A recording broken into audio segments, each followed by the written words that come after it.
I wake up every minute with the fever dreams. I push my mind to a limit where it needs to be. I work blind, got vision I don't need to see. I'm picking mind over matter, I believe in me. I need to find more hours in the day to breathe. Need to find more power in the way I be. And when my mind turns sour with the painful scenes, I need to scream out loud, I can't stop me. I wanna be the greatest like Rocky. You know I leave them all hating like a hobby. I'm out here making moves like a lobby. And if you ain't with me, it's your loss, see. I got my mind on the facts, I'm a python, grab what I like real fast. Choke until I have everything I attack, everything that I lack, everything that I want, and I see, matter of fact. Cause I'm my own worst enemy. Only if I let it be.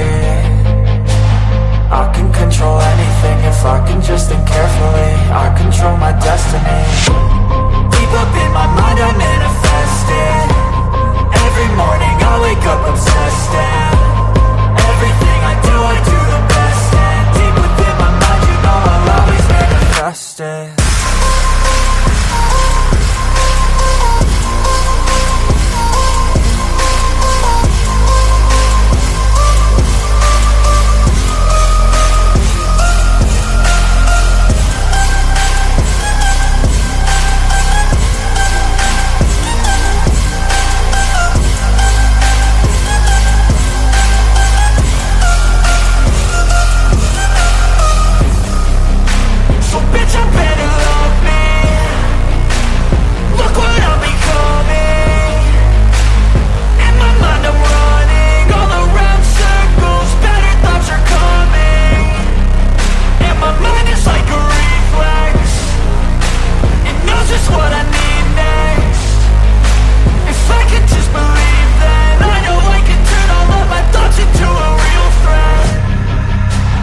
I'm my own worst enemy.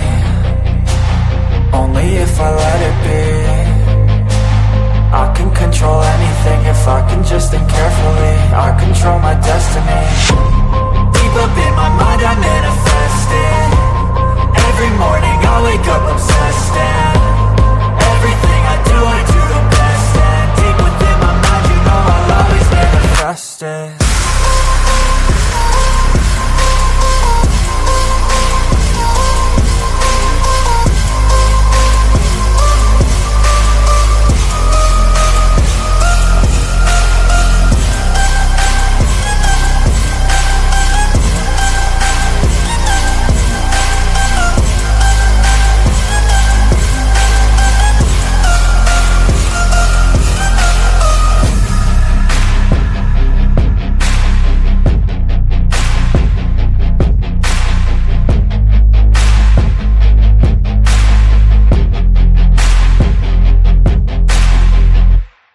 Hello and welcome to my Mind Over Your Matter. My name is Rick. Let's get the show going. Running a little late. Had little issues, some technical issues. It never changes. Doesn't get any better. It's always the same shit. But we're going to keep it moving, and we got a lot to watch. So let's get right to it. Without hesitation, here we go. Just going to set this up. Give me 1 second to get this. Everything just changed overnight. The models have done a complete 180, significantly changing the pattern from December 31st and beyond. We have switched from a slower, much wavier pattern ahead to a much quicker moving, more linear pattern. This could completely change who sees the cold air and who sees snowfall threats as we move forward into the month of January. Today, I will walk you through these very sudden and unexpected changes and how they will impact your weather moving forward. As we just dive into things, I want to compare the model runs from 2 days ago to today on the ensemble models. Typically, the ensemble models are less subject to sudden changes.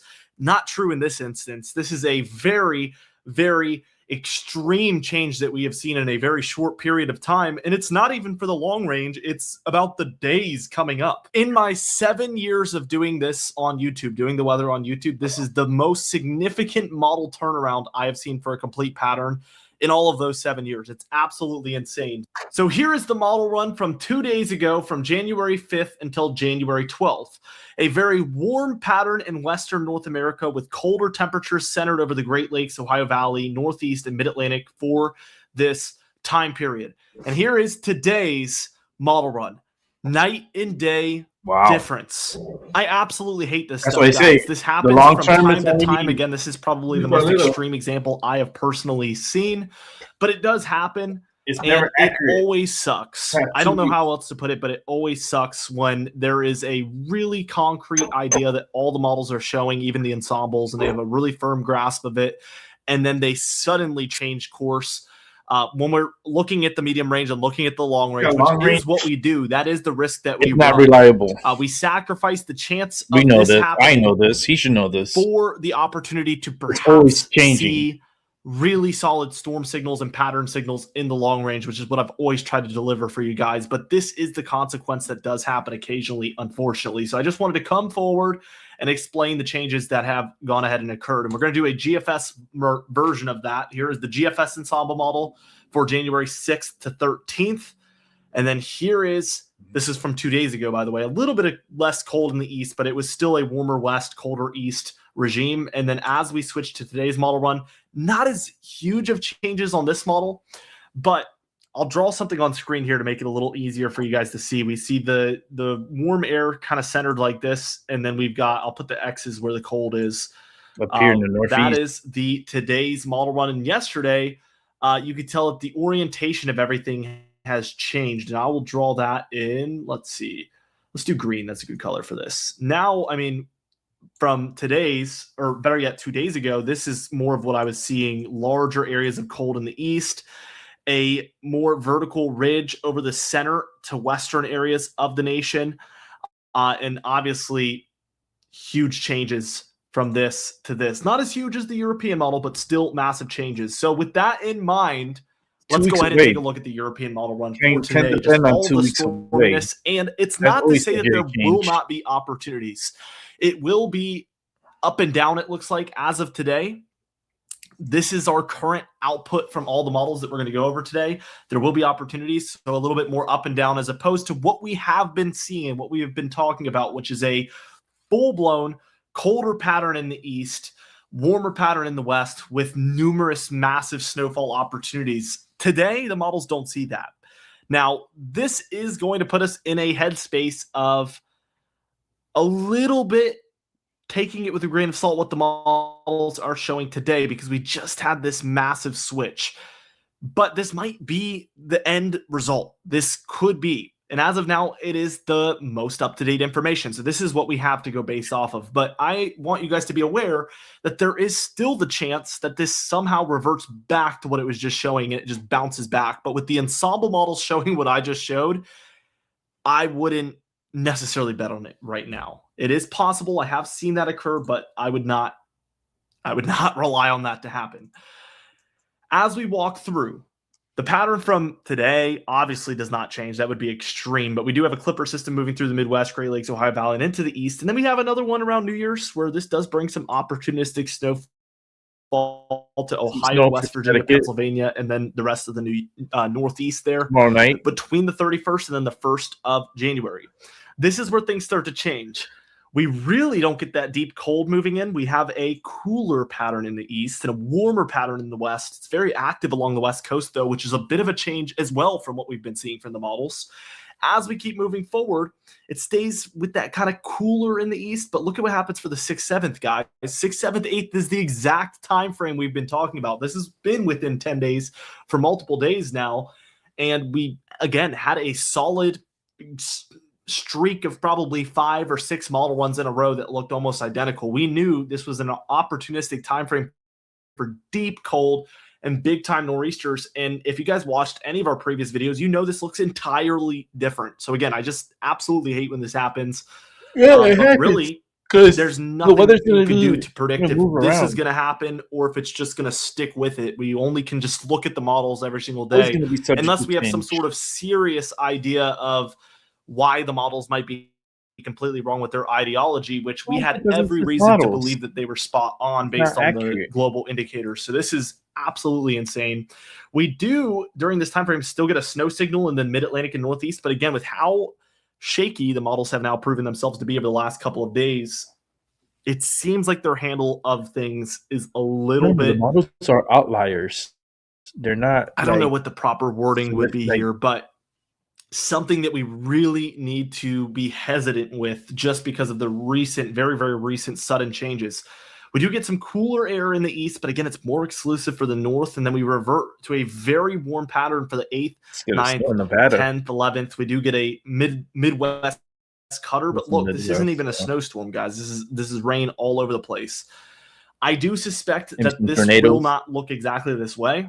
I think that should be obvious by now, but we do finally get cold air for the 10th, 11th, 12th, but that is a long-range threat, which I'm telling you right now. Yeah, it's too far away.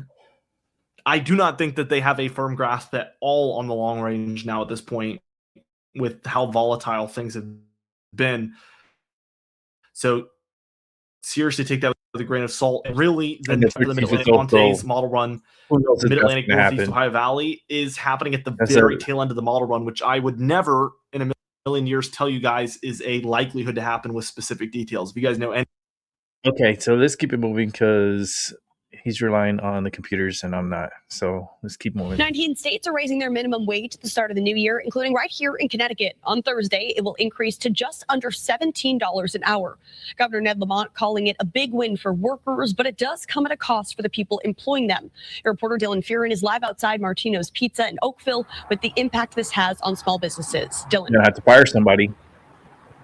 Well, Amanda, Connecticut has been looking out for minimum wage workers over the last few years. The minimum wage in Connecticut was $11 back in 2019 with a steady increase each year through 2026. But small business owners are certainly concerned tonight.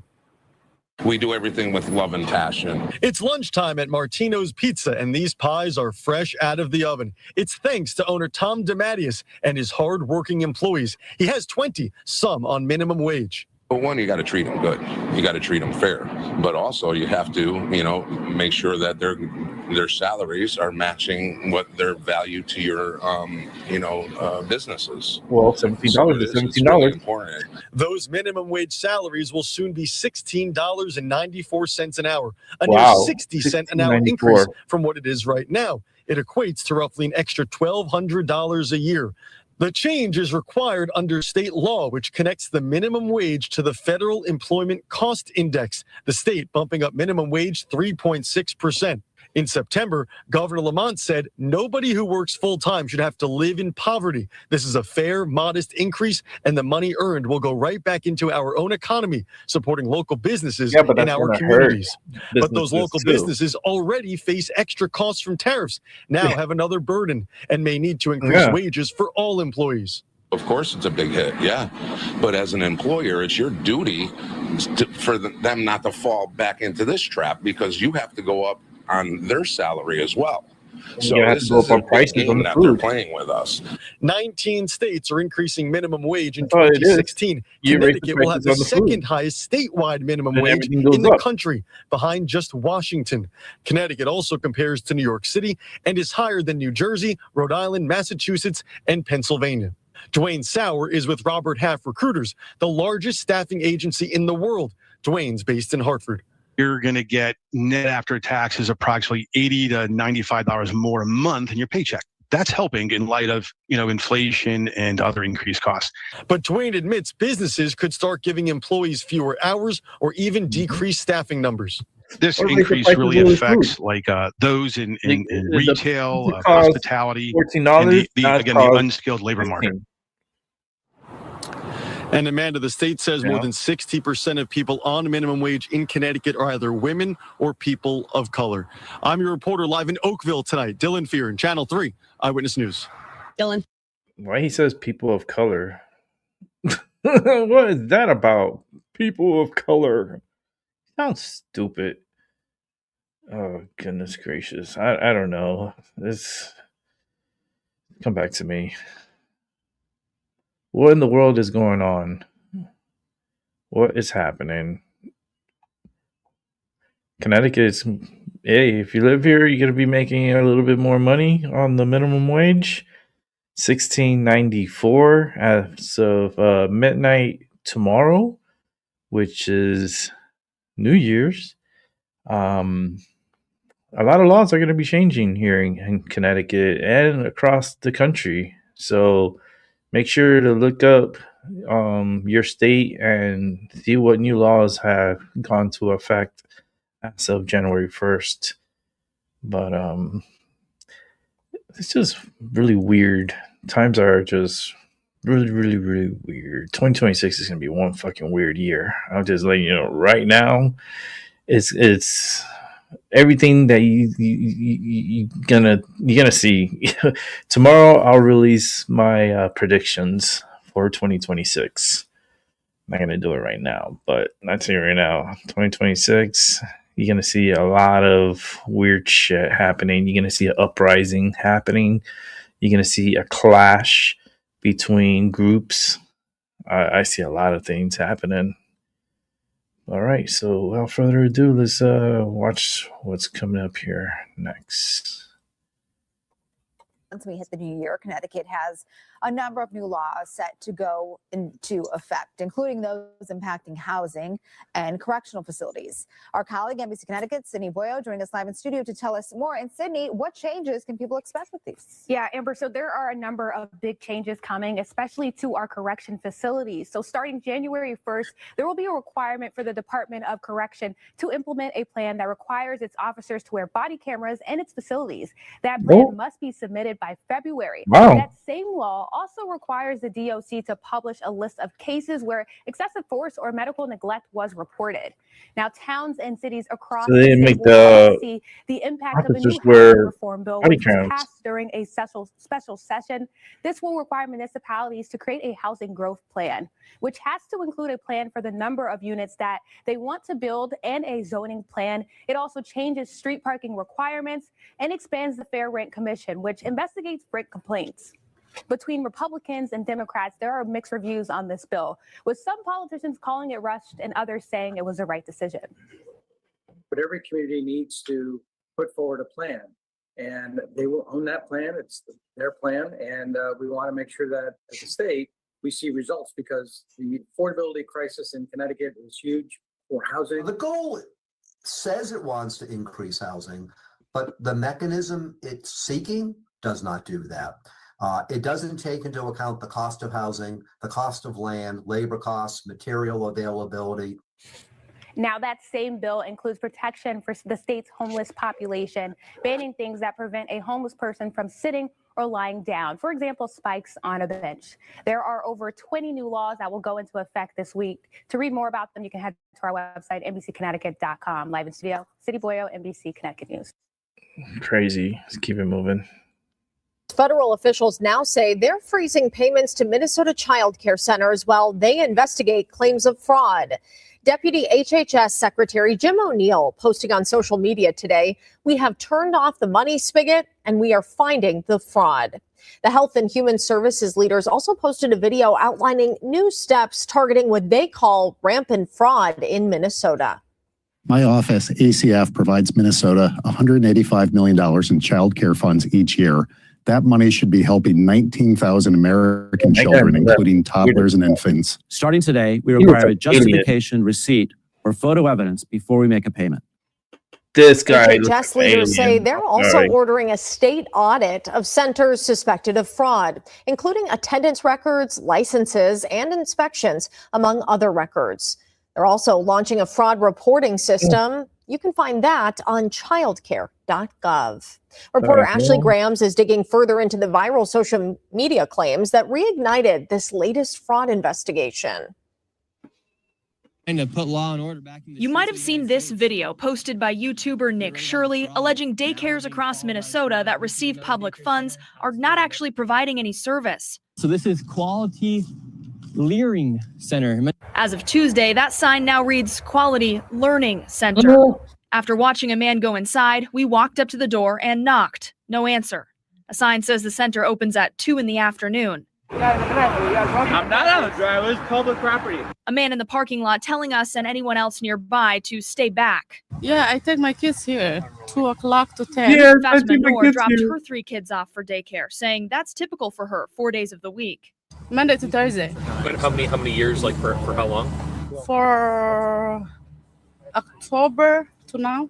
This comes just 1 day after state officials said Quality Learning Center had closed a week ago.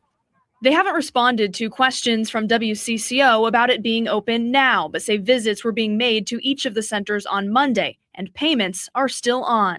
For the current child care centers that have been named in the video, we have not paused. There isn't a current pause on any of their payments. Ashley Grams, WCCO News. In the last hour, we asked the state how the federal payment freeze might impact Minnesota daycares. We'll update you when we hear back. Well, you're going to have to pay out of your pocket. That's what that means. Shit. Protesters have taken to the streets of Iran's capital city as the country faces some of its worst economic pressures in years. The value of Iran's currency sunk to a record low over the weekend, and inflation has surged to an annual rate of about 42%. These are some of the largest protests in Iran since 2022, when demonstrations broke out over the death of Mahsa Amini, a 22-year-old woman who died in police custody. Iranian journalist and women's rights activist Masih Alinejad joins us now. Thank you so much. It's on her head. Here. What has the current economic situation meant for the people of Iran? What is wrong with people? First of all, I have to say that this is What is not this? an isolated economic protest. The main trigger was actually the collapse of the Iranian currency, the money. But at the same time, we keep hearing from protesters in the streets that the slogans go actually beyond economic crisis. They are chanting against the whole regime, entire regime. Does she know she has a flower in her hair? The situation in Iran right now is miserable. Middle class crushed. Working class, they are even not able to buy bread. I mean, they're really suffering from poverty. And there are small group of people, the officials, the members of Revolutionary Guards, the relative of the government. They are the one they're having. They are the one controlling oil tankers, oil terminals, massive economic empires, and that's why people in Iran, they are suffering because of mismanagement, decades of mismanagement and corruption. How is the government responding, and where do you see this going? Now it's spreading, going. It's not only in Tehran; it is across Iran. People are joining the protests. The students today and women joined the protest. So the response from the government, it's obvious. They're using tear gas and violence. Even President Trump yesterday mentioned that as soon as the world hear about people of Iran taking to the streets, they hear about the regime opening fire on them and arresting the protesters. Yes, that's true. But at the same time, we see different phase that different exchange between people, the protesters, and the security forces. Like one of the very touching and moving scene, one of the protesters actually said to one of the security force that your salary is worthless. Then why are you shooting us? And they are chanting and calling the security forces to join them. So far, we don't see any of the members of security forces or the police or the army joining to the protesters. And that's why protesters are furious, because we see that pictures, people opening their arms, walking towards security forces and saying that we have nothing to lose. We are fed up. People saying that shoot in my heart, but I'm not going back home. So people are exhausted. Even graduates with university degrees, they are struggling from like not being able to find a job or having a normal life. This is the situation right now in Iran. People are angry and furious. Well, then they need to take care of their problems. Mismanagement and corruption of this regime. The same regime that's sending money to Hamas, Hezbollah for regional war. The same regime that creating 51 religious institutions right now, claiming I can't that they're concentrate or focus because of her hair. They're I'm funding sorry. their proxies, they're funding religious institutions, they're funding Revolutionary Guards to oppress people, to suppress any kind of peaceful uprising. Well, we appreciate your time and expertise on this subject, Masih Alinejad. Thank you. Thank you so much for having me. I don't know if it's the flower or if it's the hair. Something just has me fucking like, what the hell am I listening to? All right, let's see what's this about. Look at this mug. What the hell this guy problem is? Let's see. A South Florida man facing disturbing charges tonight. Police say he broke into another man's home and molested him while he was sleeping. This bold attack happened in Miami over the weekend. What? And tonight, that man faces a judge. CBS News Miami's Peter Denches, your reporter in Miami with what happened today in court. It all started around 4 Sunday morning in this neighborhood just south of Miami International Airport. The victim said he was startled to wake up and find a man on top of him. Yes, this case is extremely disturbing and concerning. Officer Kiera Delva is talking about the charges against 34-year-old Maykel Rodriguez Jr. He's accused of indecent exposure and battery and burglary of an occupied dwelling near Lejeune Road and Northwest 11th Street. The victim said it all started when he accompanied some friends to a parking lot early Sunday morning and then returned to his room.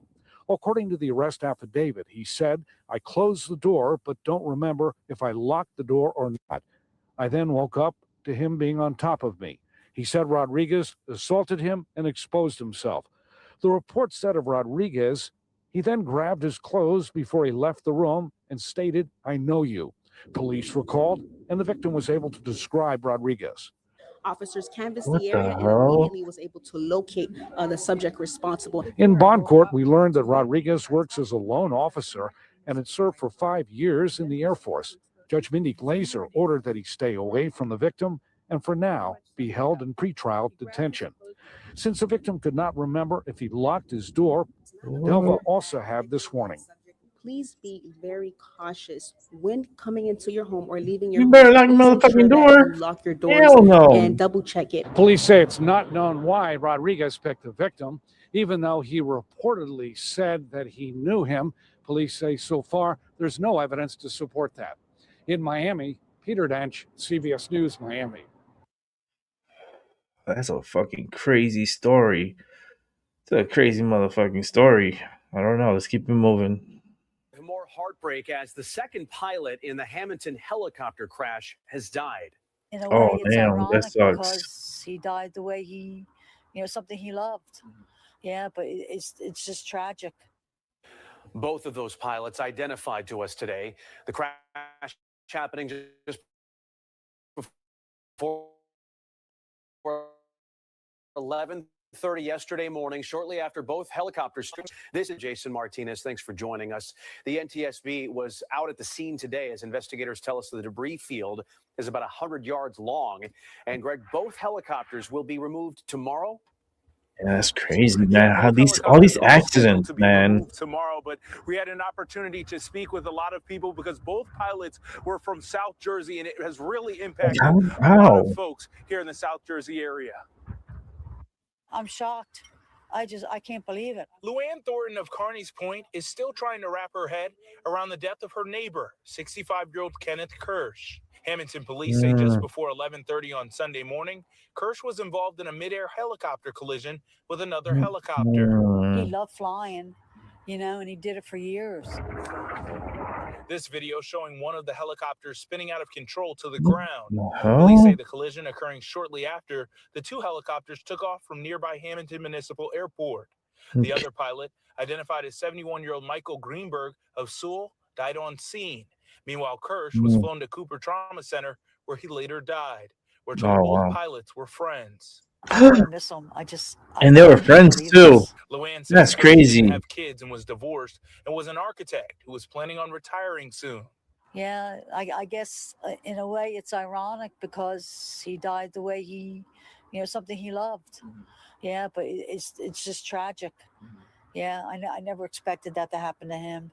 Never in a million years. The NTSB and FAA are now working to determine the cause of the crash. Yeah, there certainly is a lot involved, and the first thing that they want to look at is the scene of the accident, what information they can get from the evidence about how the aircraft landed. They're going to certainly talk to witnesses. According to police, some of the witnesses say the helicopters were traveling close to each other just before the crash. Former Navy pilot and aviation attorney John Gagliano says that it's called formation flying, and it's allowed under the FAA regulations. As long as both pilots consent to the formation, and they've briefed the formation, then it's absolutely allowed.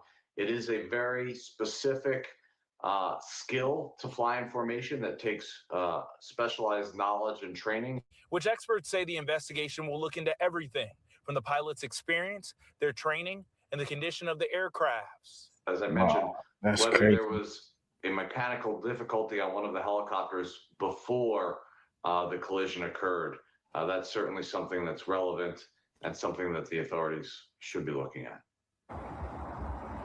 All right, and right now you're looking live. You can see off in the distance there are the lights that are there, and then one police vehicle that is located off in the distance. That is actually where the helicopters are both located. Now, as you guys had mentioned, tomorrow both helicopters will be recovered from the accident site and moved to a secure location where they can be further examined. Now, the NTSB says that we probably won't be receiving any new information until about 30 days when they have the official report about their findings. Guys?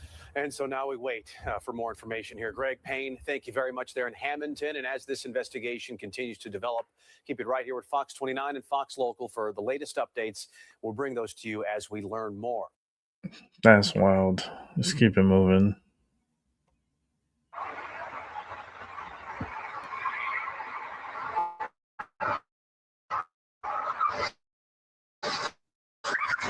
Holy shit! Oh my god. What the fuck?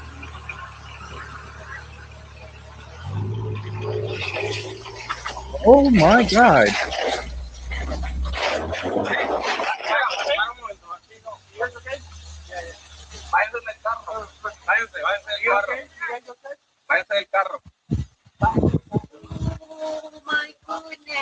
What happened? Oh my god. Grandpa, you do not need to be driving. Grandma, you fucked up. Is it a friend? Oh, it's a guy. Okay. They're not good.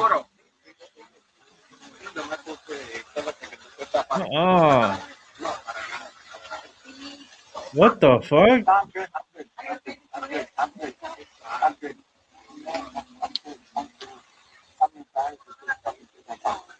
What the fuck? Oh, you know we're gonna watch this in slow-mo. Oh, you know we're gonna watch this in slow-mo. We are gonna watch this in slow-mo. How did that car just kept going? Didn't break? Did he lose where the brake pedal is? He looks like a senior guy. Look at him. Look, of course that's gonna happen. You crashed. The guy's pissed off. Of course. No. You crashed into the boat too. Make sure you guys were okay. Nobody was there. Yeah. No. Oh, you have. Oh Lord. Oh, you better call the police. That boat is damaged. There's damage to the boat. There's damage to the property. This car is fucked. Holy smokes, look at that. Oh my god. Does he know how to drive this car? It's a Corvette, but holy shit, this guy does not know how to drive. Oh my god. Yeah, that boat is damn, look at all the damage to the fence. The whole fence is fucked. I don't know how much damage is to the boat. I mean, and Christmas. Right before Christmas. And Christmas they won't do this. You know, we're gonna rewatch this and we're gonna put it on slow-mo. So let's go ahead and bring it right back. And what we're gonna do is we're gonna hit pause real quick. We're gonna change the settings. Oh, I thought I hit pause. Come on. Like YouTube, come on, man. You can hit pause and YouTube keeps playing. All right, let's slow it down. Because we got to slow it down. Let's go super slow-mo on this one. So here we go. We'll hit play. And here he comes. He just kept going. Like he accelerated. He didn't even hit the brakes. Look. And then he's like, oh shit. Boom. And the guy's just like nothing. Like let's go back a little bit. Right here. Look at that picture. Let's make it nice and big. What the fuck was on their minds right when this moment happened? As this moment is taking place, like right before impact, what would you be thinking sitting in that car? I know what I would be thinking. What the fuck? Like, and then the driver, did you get confused with the brake pedal and the gas pedal? Because homie looked like he went a little bit faster on the grass. Mind you, grass is a little slick. It's a little different from the pavement from the street, but holy shit, Batman. What the fuck? Look at this. This is right before impact, and here comes like literally right before I timed this actually pretty good. Right before impact. This one here, it's like he's bracing for impact. Is he bracing for impact? The other one's just like I don't get it. Look at them.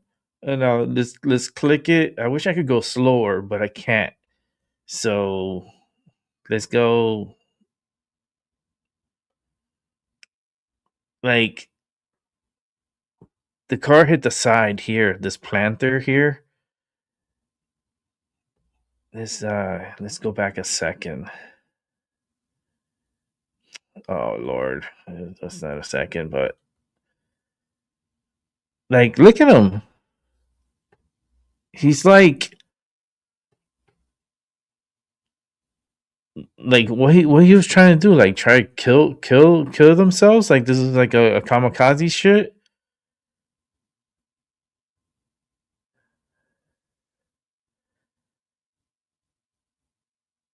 And I think what slowed the car down was this planter. Because if this planter wasn't here to hit that side of the car to slow it down, this car could have gone deeper into where that boat is and probably would have killed them or decapitated them. That's crazy. And the truck was like, it slowed down. Like, what the fuck? Like, literally, there's like a what the fuck moment. And the fact that these two try to back out. All right, let's just move it forward. Look, and then they try to back it out. Like, nothing to see here. Look, I'm just gonna run over this fence. Don't worry. Like, what is going on here? I know the quality doesn't even look good because this is not my quality. This is the ring. Ring is that's the camera. So it looks out of focus. Like, what the fuck?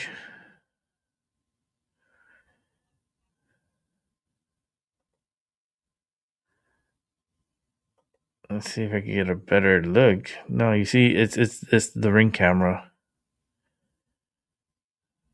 You see, it chops it up. But holy shit. And they're just still in the car. They stay in the car for a while. And then here comes the driver. Like 38 seconds later, is getting out of the car. Like 30 seconds later, after the accident, that's when he gets out.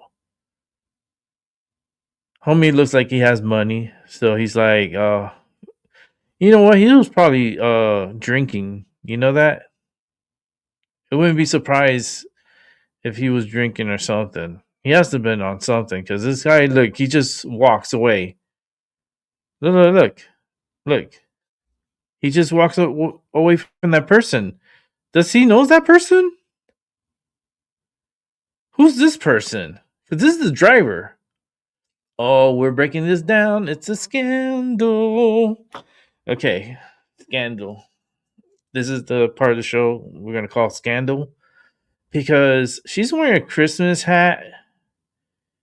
He just walked past this lady.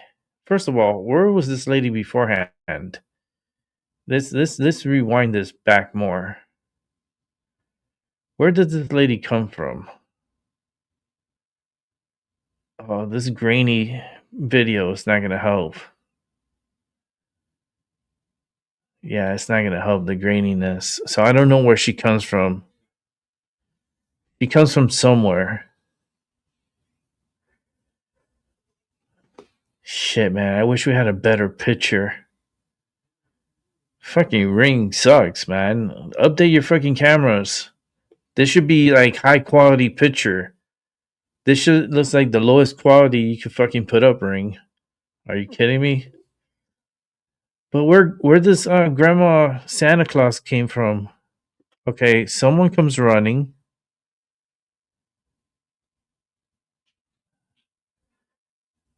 And then here comes the Santa Claus lady.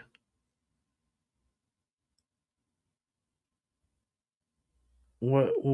She put her hand on her head?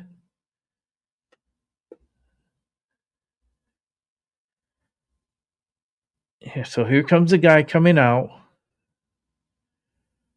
Right?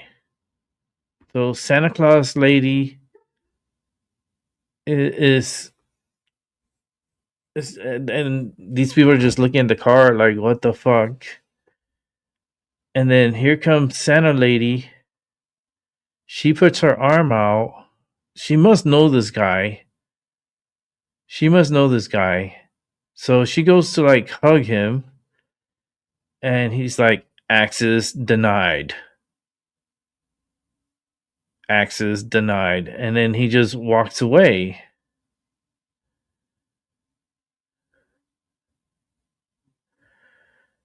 And then the other one gets out. He's probably like fucking delirious, probably. Probably doesn't know what the fuck is going on. He's just like, what the fuck?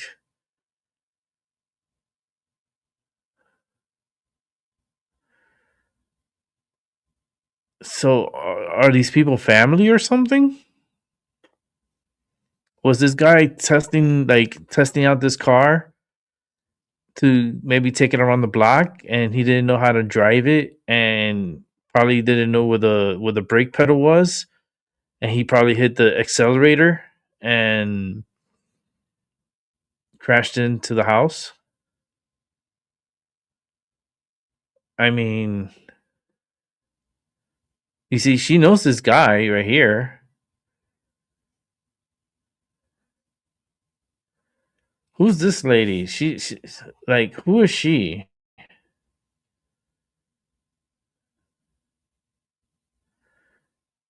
And I don't know, like this. I don't know. It's just like maybe this is what I'm coming up to. They were test driving the car. They're like, oh yeah, take it for a drive real quick, And he didn't know how to like brake with this car. He doesn't know the brake pedal, and he probably slipped and just continued hitting the gas and crashed.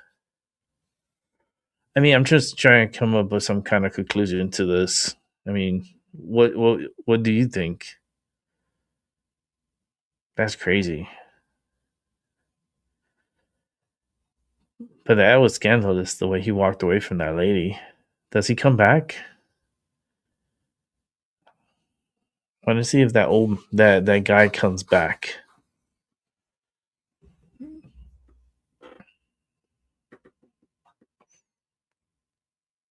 Let's see if we can fast forward it a little bit.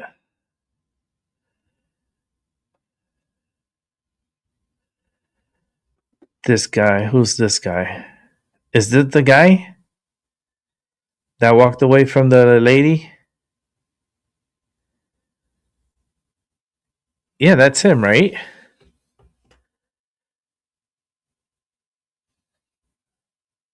Was it him? Yeah, it was him.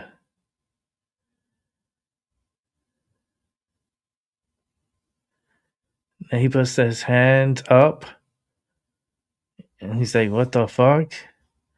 Is that him? No. Let me see. Hold on. We can go back.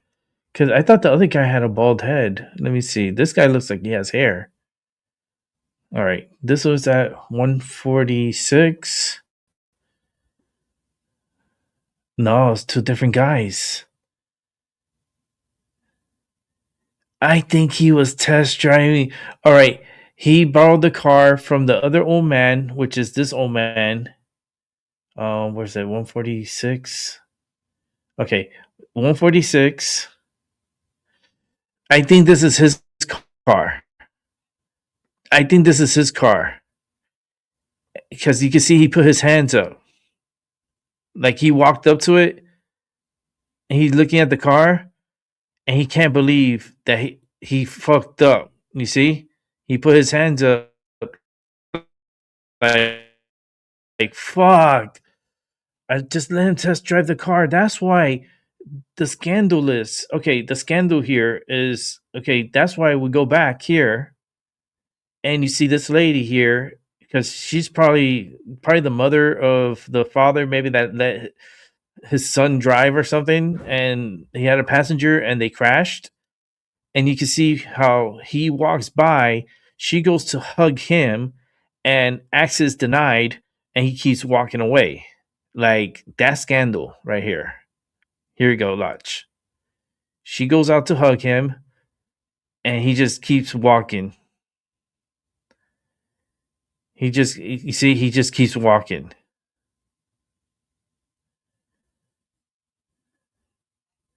And then the true owner of the car comes out to check on the car. And he comes out like he looks at it and he's like, he put his hands up. He's like, what the fuck? I just let this motherfucker touch just to try out the car, a brand new car I just fucking purchased, and this motherfucker crashes it. He didn't know how to drive the car. He didn't know how to drive the car. And Grandpa here, he's like, fuck! I put a lot of money into this shit. What the fuck? Puts his hands to the side of his waist. He's like, fucking bitch, man. What the fuck? Like, I can't fucking believe this shit. I let this motherfucker drive my fucking car for just half a minute, and this bitch crashes the car. Where the fuck is he? I'm trying to look around. Where the fuck is he? Like, this is scandalous. Ooh, ooh. Oh, there he is. There's the driver. So the father, I guess the father and the son, whatever. I mean, I guess that's the mother. I don't know. She was the access denied. That's the guy who crashed. The one with the beard, the white beard. Yeah, I'm sure he didn't know how to fucking drive that car and he crashed that bitch. I'm just letting you know. This is that's fucked up. But lucky he's alive on Christmas. Fucking Christmas. And he got a fucking car destroyed. Like, we're gonna see the damage here in a second. Imagine that. Fucking let your fucking kid drive the car and say, yeah, it's my brand new car. Go check it out. Oh, man, can I take it for a spin? Okay. Here's the keys. Mistake. That's what happens. Fucking crash. Car's about what? Maybe what? $70,000? $80,000? How much is a Corvette? A brand new Corvette? Go for? I mean, This car is fucking destroyed.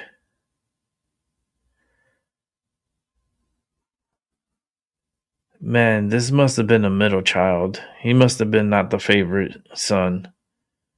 Look at that. That shit's destroyed. That shit's done.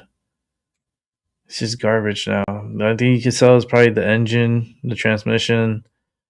You know, some of the stuff you could they could salvage it. But this car is like,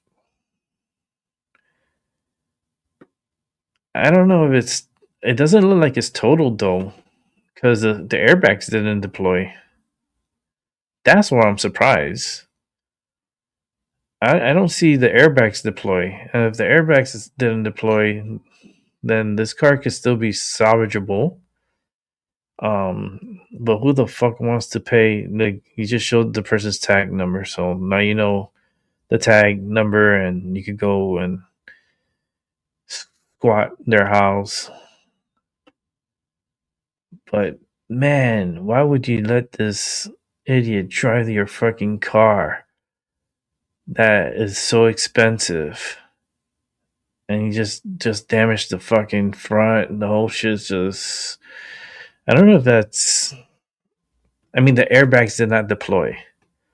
So that's a key thing. The key thing is like the airbags didn't deploy, so the car is still salvageable. Once the airbags deploy, that's when they total it. They say, fuck it. It's a total.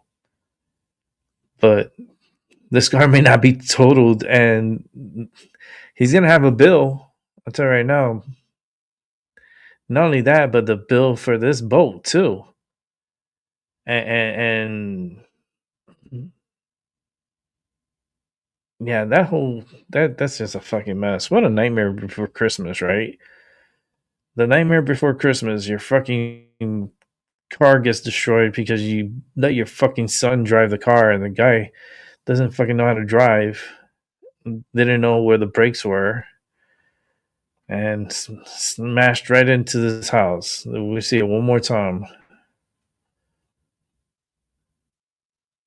Boom.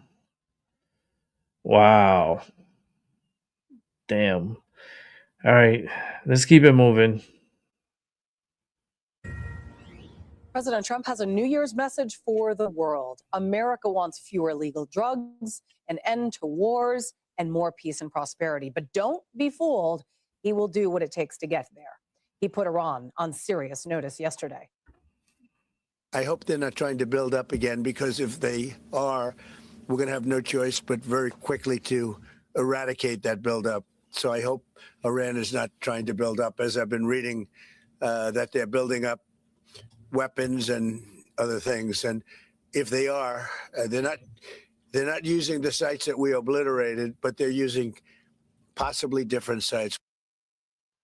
Iran's regime facing big problems at home, massive protests there, the biggest in 3 years over the country's horrific economy and continued political repression.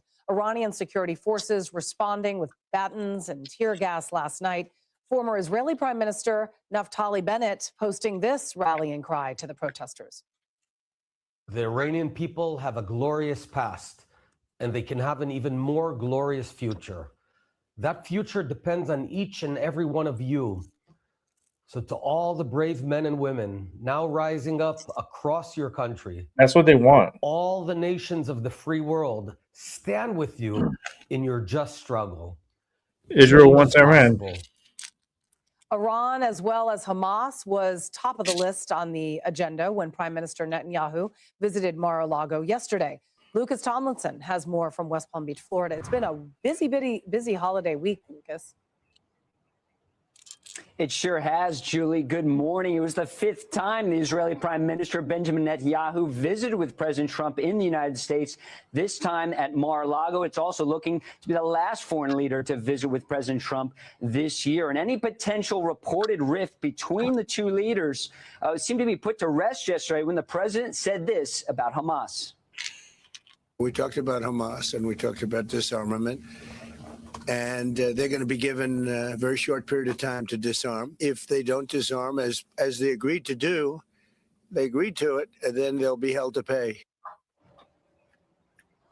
There's nothing subtle there, Julie. Now, today, the Treasury Department announcing new sanctions on 10 individuals and entities based in Venezuela and Iran, including a Venezuelan company that has contributed to Iran's drone trade with Venezuela. The announcement comes one day after President Trump admitted the U.S. was behind the strike, destroying suspected drug boats moored in Venezuela earlier this month, marking the first strikes ashore. U.S. forces have now launched strikes in Venezuela, Nigeria, Somalia, Syria, Yemen, Iran, Iraq, the Caribbean, and Eastern Pacific this year. That's part of the president's Peace Through Strength initiative. Netanyahu was the second world leader to visit the winter White House in as many days. President Volodymyr Zelensky of Ukraine sat down with our colleague Brett Baer in an exclusive interview and reacted to Trump saying Putin wants Ukraine to succeed. Here's the interview. You don't agree with that? No, it's not about agree. I don't trust Russians, and they don't want. I mean, this. I'm not. I don't trust Putin, and he doesn't want success for Ukraine. And combat operations continue in Syria. Just a few minutes ago, the U.S. Central Command, responsible for all American forces in the Middle East, said U.S. and partnered forces, likely Syrian forces, have been battling ISIS and have killed or captured 25 ISIS fighters in the past 2 weeks since those American airstrikes hit 70 ISIS targets in Syria after those 2 American soldiers from the Iowa National Guard and their American interpreter were killed this month. Right. Julie? Lucas Tomlinson, thank you. The Wall Street Journal editorial board calls yesterday's meeting a showcase of the Trump-Netanyahu united front. An excerpt: if Iran accumulates enough missiles, it could overwhelm the air defenses of Israel and other U.S. allies, even without a nuclear weapon. A united front on Iran is the best way to pressure the regime to come to a deal limiting its nuclear and missile programs so Israel doesn't have to strike again. Some of Trump's advisors would like him to restrain Israel across all fronts. But Israel has taken from the war of October 2023 one lesson above all. It can never again allow jihadists to reign and build up military power with impunity on its borders. That's a policy worthy of U.S. support. Victoria Coates, former Deputy National Security Advisor to President Trump, joins me now. She is also Vice President of National Security and Foreign Policy for the Heritage Foundation.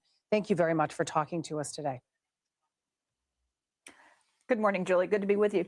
Let's begin with Iran, because the threat is real, and the president is not mincing words when he says that they will attack again. Where do you think they're currently enriching their weapons, considering that many of their sites were demolished by the United States, but the president says that there are other states that are still up and running? Right. And this has been the president's bottom line, both in his first term and his second term, that Iran cannot have a nuclear. No. That's the fundamental national security issue that concerns the United States.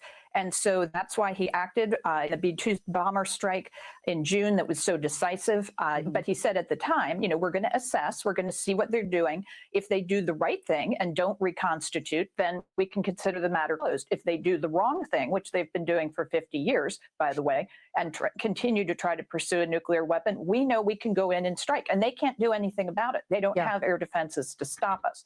So that's really our mission there. Iran and Russia are very similar. They cannot be trusted. Last year, the Office of the National Intelligence Director reported that with continued enrichment, Iran already had enough fissile material to make more than a dozen nuclear weapons. Maybe more alarming, the Islamic Republic's conventional arsenal, a vast array of more than 3,000 ballistic missiles with a variety of ranges. And it has successfully tested at least one to a distance of 2,000 kilometers, more than 1,200 miles to be exact. That is capable of reaching inside Israel's closest border. And that is exactly why these meetings between Trump and Netanyahu are absolutely critical, because as we know, Israel will never stand back again after October 7th and allow for Iran to have its hands in killing more of their people. Exactly. And that's why the threat from Hamas is intolerable after October 7th. That can't be tolerated. But then also, as you're just reporting, the direct threat from Iran. And so we've had 2 engagements with Israel and Iran over the course of the 2-year war. with Hamas, where Iran launched these massive missile strikes on Israel. Fortunately, Israel and the United States, our exquisite joint missile defense capabilities, fought those off. But it's a real danger. And so, no, I think what we saw was a great show of unity from the Prime Minister and the President yesterday. There's a cottage industry of left-leaning media, certainly not you, but media who want to see a rift. They want to see friction. They report these disagreements. It's just not real. Having been in the room with both of them, they are absolutely in lockstep on this issue. As they should be. Victoria Coates, thank you so much for talking to us, and Happy New Year to you. Hey everyone, I'm Emily Campagno. Catch me and my co-host Harris Faulkner and. All right, let's keep it moving. And security agents are descending on the state of Minnesota, all in response to a sweeping fraud scheme. Here's Acting ICE Director Todd Lyons. What we're seeing is there's always a tie when it comes to sanctuary jurisdictions where you can hide in plain sight. You see a lot of these fraudsters use a lot of the sanctuary rules and sanctuary protections to, enact criminal fraud just like this. When Homeland Security Investigations goes into these businesses, there is criminal activity when it comes to labor trafficking, child trafficking, human exploitation. And that's what we're looking at up there in Minnesota. And this is the story everybody's talking about right now. For more on this, we are joined by CBP Senior Advisor Ron Vitiello. Ron, good morning to you. Great to see you. Good morning. Thanks for inviting me. Of course. So some Republicans are pushing the idea that any Somalis who are convicted of defrauding American taxpayers as part of this scheme should have their legal status revoked, even their U.S. citizenship stripped away. Here's Republican Congressman from Minnesota, Tom Emmer. He sent back to Somalia, too. I have 3 words regarding Somalis who have committed fraud against American taxpayers. Send them home. If they're here illegally, deport them immediately. If they're naturalized citizens, revoke their citizenship and deport them quickly after. If we need to change the law to do that, I will. Ron, as you are well aware, denaturalization is a pretty rare process. It's also very tedious. Should it be on the table here? Absolutely. That's the way the law works. If you defraud the government, and obviously there's a lot of fraud going on in Minnesota in this case, the U.S. attorney is talking about up to $9 billion. The federal government sends Minnesota $26 billion. That's about a third of their budget, and they certainly weren't watching what was happening. And so if these people are involved in fraud to get that money and send it all over the world to keep it for themselves, they may have lied on their citizenship applications. They might have lied on how they came into the country, et cetera, what benefits they exposed themselves to on the immigration side. And if they lied about that, then they could be removed if they're in the country as immigrants. And if they're citizens and they lied on those in that process, they could be denaturalized. And there are some media outlets who are kind of pushing back on this DHS crackdown in the state of Minnesota, essentially saying this is all about demonizing immigrants and Somalis. Take a listen. The other part of this is an attempt to make this about Somalis in general, as opposed to just about the people who are responsible. It's not really about the fraud. This is absolutely an attack on the Somali community and on immigrants. writ large. They commit the crime and then they say, oh no, the attack on the Somalis because they commit crimes. So this is just a further So example stupid, man. of These the Trump Democrats. White House doing everything they can to Goodness vilify gracious. immigrants. But I mean, Ron, you look at the numbers. There have been 92 people charged in this fraud scheme in Minnesota. 82 of them have been Somalis. Facts are facts. The overwhelming majority of the people committing these crimes are foreigners who have come here to take advantage of the American taxpayer. Give us your thoughts. Well, 100%. We had an administration with Joe Biden that was encouraging people to come in the United States. Apparently, they're encouraging people to come to Minnesota and steal taxpayers' money that's designed to help that very community. This is a crime that happened in a place, and that crime was conducted by certain people that are in the United States. They happen to be from Somalia, and so they're the ones that are going to be prosecuted and removed. And so the left that wants to run to the microphone and protect people who are in the country illegally, who have committed crimes and have defrauded Americans, they don't deserve our respect. No, and he should And I be do want to on ask the you about door. another topic. Brand new report out regarding ICE arrests essentially says that Let new me get data my shows hoodie that real quick. 70% of ICE arrests in It's cold 2025 tonight. were convicted criminals or people with pending charges. This from the Washington Examiner essentially says that in 2025, ICE arrested 595,000 illegal immigrants. And according to DHS data, 70% of them, about 416,000, have criminal convictions or pending criminal charges. Ron, got about 30 seconds left here. Democrats and activists have repeatedly said that ICE is not targeting criminals, but the data says otherwise. Yeah, there's another, the facts are here, right? We've heard Tom Homan say this. We've heard the secretary and her leadership say this is what's going on. We're going after the worst of the worst. They're going after the worst of the worst. ICE is putting up record numbers on the board. Over almost 2 million people have decided to leave the country because they're here illegally. The policies are working. The front line is empowered to do a great job for America, and we're making America safe as we speak. The border's been locked down for the last year almost. Yeah, but still, All the right, people gotta are leave it there. here. Ron Vitiello, senior CBP advisor. The border can be closed all it could be, but the people are inside already. You too. Hey everyone, I'm Emily You know what I Compagno. mean? Catch me and my Emily. co-host Harris Falk. Like, the people are already in here. The criminals are in the country. So, like, help me make that make sense. Fallout from the fraud scandal in Minnesota is expanding as the feds surge resources to the Democrat-led state to investigate. Welcome to a brand new hour of America's Newsroom. Good morning. I'm Molly Line. Hi, Bill. Molly, good morning to you. I'm Bill Malugin. Bill Hemmer and Dana Perino have the day off. The Department of Homeland Security releasing new video showing agents going door to door, all as part of a fraud crackdown in the state of Minnesota. This comes after a viral video appeared to show taxpayer-funded daycare centers largely inactive. And pressure is now building for Minnesota Governor Tim Walz to be held accountable. The cover of today's New York Post saying it all. Walls close in. Republicans calling the scandal evidence of failed Democrat leadership. Tim Walz and Keith Ellison have been looking the other way. Billions of dollars have been stolen from Minnesota taxpayers. You can't believe a word that comes out of his mouth. What we're seeing in Minnesota is just the tip of the iceberg. This has to end. Every American should watch how taxpayer money was spent. You have some of us right now that are calling that out, will continue to call that out. It can't be business as usual for the future success of this country. Garrett Tenney is live from our Midwest Bureau with a story that just seems to get bigger and bigger. Garrett, good morning. And Molly, good morning to you. The federal crackdown in Minnesota over potential fraud is ramping up on multiple fronts now. Not only do you have DHS and FBI agents on the ground, but the Small Business Administration is now halting all federal funding to the state after identifying $430 million in PPP loans in Minnesota that are suspected of fraud. As we've been reporting, these concerns over fraud, particularly in the child care space in Minneapolis, go back more than a decade, including these surveillance videos that were part of a case prosecuted by Hennepin County back in 2015. The video shows parents checking their kids into a daycare and then walking back out with them minutes later. Our Minneapolis Fox station reported that sometimes the kids wouldn't even show up, and that either way, the businesses would bill the state for a full day of services. This other video shows parents then allegedly receiving envelopes of cash as kickbacks from the owners.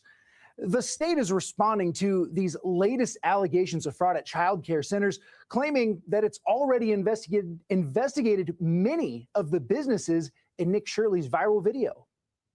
So there have been ongoing investigations with several of those centers. None of those investigations uncovered findings of fraud. One of the centers, Quality Learning Center, closed just over a week ago. With those claims is that the manager of the Quality Learning Center says they never closed and they are even open now, and that the state agency was putting out false information.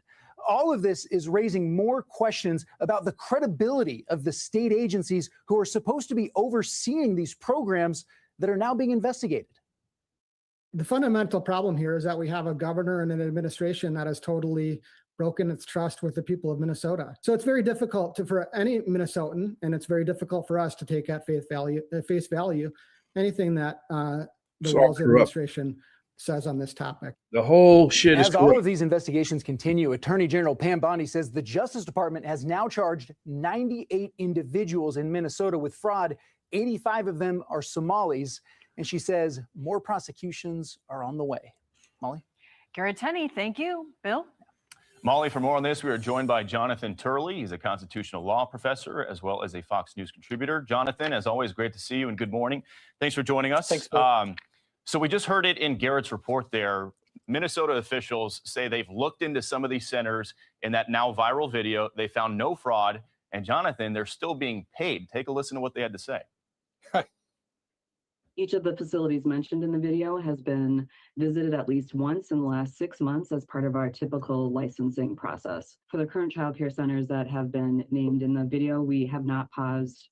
There isn't a current pause on any of their payments. As we gain more information from the folks that are out visiting today and gathering additional information, that may change. But currently, there is no pause on any of the those individual centers. Jonathan, it's kind of hard to believe, but they haven't even paused those payments to maybe look into it a little bit further. Give us your thoughts. Well, the surge of federal resources into Minnesota is going to help a great deal. You know, the fact is you can't have this extensive level of alleged fraud without interstate criminal activity. Most of this is interstate. They're using wires and phones and they're transporting out of state. So the feds have a basis to go in there. In addition to the fact that some of this is playing with federal money. You know, if Minnesota wants to burn billions, then do that if that's what they want to do, but they can't do that if it's a federal crime, and they sure can't do that with federal money. And when Governor Walz says, well, you know, I've been trying to get more authority, fraud's been illegal for a long time. I mean, you've been and there have been some prosecutions in the past. This isn't a lack of authority. This appears to be a lack of interest, impulse, a lack of effort by state regulators and prosecutors. So we'll see what the feds come up with here. But Minnesota is really looking at a mountain of hurt coming down on them because this is getting worse by the day. Another thing that's kind of been uncovered through all this process and these investigations is Minnesota apparently has a voter policy that allows registered voters to, quote, vouch for up to 8 other people who want to do same-day voter registration. Here's a little excerpt of that policy. It says, quote, a registered voter can vouch for up to 8 voters. You cannot vouch for others if someone vouched for you. Jonathan, is the honor system a good way to run elections? It's so bizarre. It's really breathtaking. The fact is, most of the citizens in this country, according to polls, just want voter ID, that you just show your ID, you confirm your identification, and you've got states like Minnesota coming up with these kindergarten rules instead of just having simple voter ID systems that work. This is overwhelmingly popular with American voters. And so we really have to sort of hash through this in the coming election. It's going to be one of the issues that's going to be in the forefront because we have new investigations that are showing serious problems in a lot of states with ongoing voter ID failures. And I do want to ask you about the ongoing case against Especially in New the York. alleged D.C. Pipe bomber suspect. He's got a hearing later this afternoon, a detention hearing, after prosecutors say he confessed to the crime. Here's U.S. Attorney Janine Pirro. A post she put on social media says, quote, I my don't know. office This has just filed sounds court so weird. documents that Brian Cole Jr., accused of placing pipe bombs outside the RNC and DNC, has admitted that he was responsible for the devices and gave a detailed confession to the charged offenses. Kind of Telling law reminds me of the enforcement Running he Man. was frustrated with both political You know? parties. Jonathan, obviously the feds expect The original Running Man. tell the court they want this guy to stay in custody. Got about a minute left here. Give us your thoughts. Well, this is a lot like the Charlie Kirk prosecution with Robinson. It's becoming a pretty much clear-cut case. You've got incriminating statements made after Miranda was given. The real issue here, I think, is to focus people who are engaging in the rage rhetoric today, that this is the type of person that you are triggering. That when you start calling ICE Nazis and other opponents fascists, when you say democracy is dying, these are the people who are hearing that and treating it as a license to turn to violence. All right, got to leave it there. Constitutional law professor Jonathan Turley, always great to see you. We will be seeing plenty more of you in the new year, I'm sure. Happy New Year to you. You too. Hey, everyone. There I'm you Emily go. Campagno. Catch me and my Emily! All right, let's keep it moving. Developing now at 3 o'clock, search and rescue teams with the San Bernardino County Sheriff's Department have recovered 3 bodies found on a Mount Baldy hiking trail. The bodies of the unidentified hikers were the powerful winds hindered recovery efforts. Oh my CTLA God. 5's Jennifer McGraw is live in Claremont with more details for us. Hi, Jennifer. Lou and Court, we are now learning that there were those 3 people in an unrelated incident. They tell us that the weather up here is unpredictable, while on the ground it's a beautiful day, and up there it was a windy weekend with low visibility. Sky 5 overhead this morning as they were trying to work on recovery efforts. They knew that the 3 people down there had already passed, now trying to bring their bodies up. Now, sadly, we know the 19-year-old hiker who fell off Mount Baldy, he didn't make it, and a grim discovery of 2 other hikers with the same fate. The Devil's Backbone attracting extreme adventure hikers with its steep terrain and rugged mountainside, but even the most experienced can fall deadly to its unforgiving nature. The Sheriff's Department responding to an emergency call Monday morning. A witness the fatal immediately rushed to the area to call for 911, where he could get some cell service. Now, search and rescue ground crews began their ascent to find the missing hiker, but the severe winds grounded the helicopter until 7:30 last night. An air medic was eventually hoisted down and confirmed all 3 individuals were dead. Sadly, something that happens each year and rescues into the hundreds. That's crazy. This particular area is called the Devil's Backbone, and this is an extremely dangerous trail that is not carved out in a way that a regular hiker could hike that and be safe. We just want to make sure that everyone understands it is one of the most dangerous trails that we have here in our area. And even the most experienced hiker could have problems on this trail.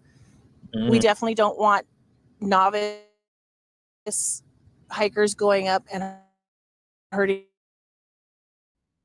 themselves. Dangerous conditions, officials have shut down to Mount Baldy and asking people to stay off the mountain at least until on New Year's Eve. That's the very latest. We're live in Claremont. Back to Newwood. And thanks. That's crazy. Let's keep it moving. We are following breaking news after JFK's granddaughter has died at the age of 35 from a battle with cancer. And I did want to share this with you. This is from Fox News saying that JFK's granddaughter, Tatiana Schlossberg, the middle child of Caroline Kennedy and Edwin Schlossberg, has died at age 35. Earlier this year, she announced that she had some leukemia and a battle with that. Meanwhile, the family did share a statement that we wanted to read to you saying, "Our beautiful Tatiana passed away this morning. She will always be in our hearts." George, Edwin, and Josephine, Morin, Ed, Caroline, Jack, Rose, and Rory. Meanwhile, I did want to share just a little bit more information with you as we continue to follow all of these developments right here. As Tatiana Schlossberg made that announcement disclosing that she had terminal cancer, writing that in an essay in the New Yorker, saying that one of her doctors said she might live for another year. So that was back just a short time ago, saying that she was diagnosed in May of 2024 at the age of 34. After the birth of her second child, her doctor noticed her white blood cell count was high, and it turned out to be leukemia with a rare mutation, mostly seen in older people. Her essay was published on the 62nd anniversary of her grandfather's assassination. Schlossberg, an environmental journalist, wrote that she had undergone rounds of chemotherapy and 2 stem cell transplants, the first using cells from her sister and the next from an unrelated donor. She says she also participated in clinical trials. During the last trial, she wrote her doctor told her that he could keep her alive for perhaps a year. She also said that policies backed by RFK could hurt cancer patients like her, and Caroline Kennedy urged senators to reject his confirmation. Well, the problem is all that stem cell Schlossberg shit also didn't wrote work. about her fears that her daughter and son You end up still wouldn't dead, no remember matter her, what. saying that she felt You can die no cheated, matter sad what. that she wouldn't get to keep living, quote, the wonderful life she had with her husband. While her parents and siblings try to hide their pain from her, she wrote, she says she feels it every day. So we are continuing to follow this breaking news as JFK's granddaughter has died after a heartbreaking leukemia diagnosis. This is the New York Post that shares that breaking news. We are continuing to follow all of the reaction to this news, and we will, of course, bring that to you.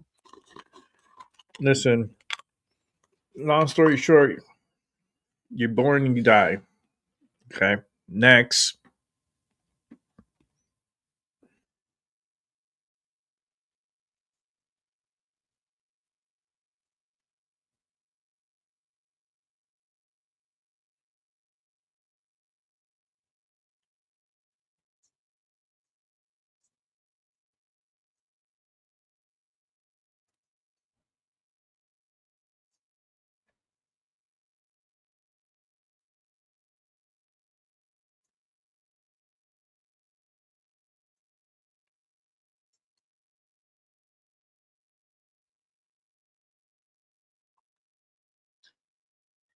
All right, I'm gonna have to restart this.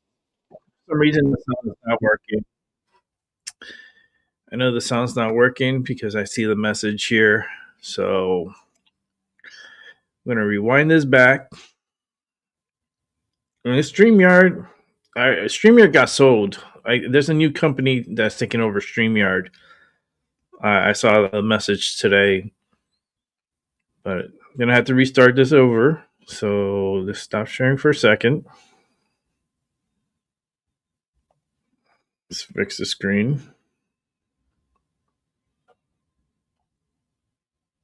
Here we go.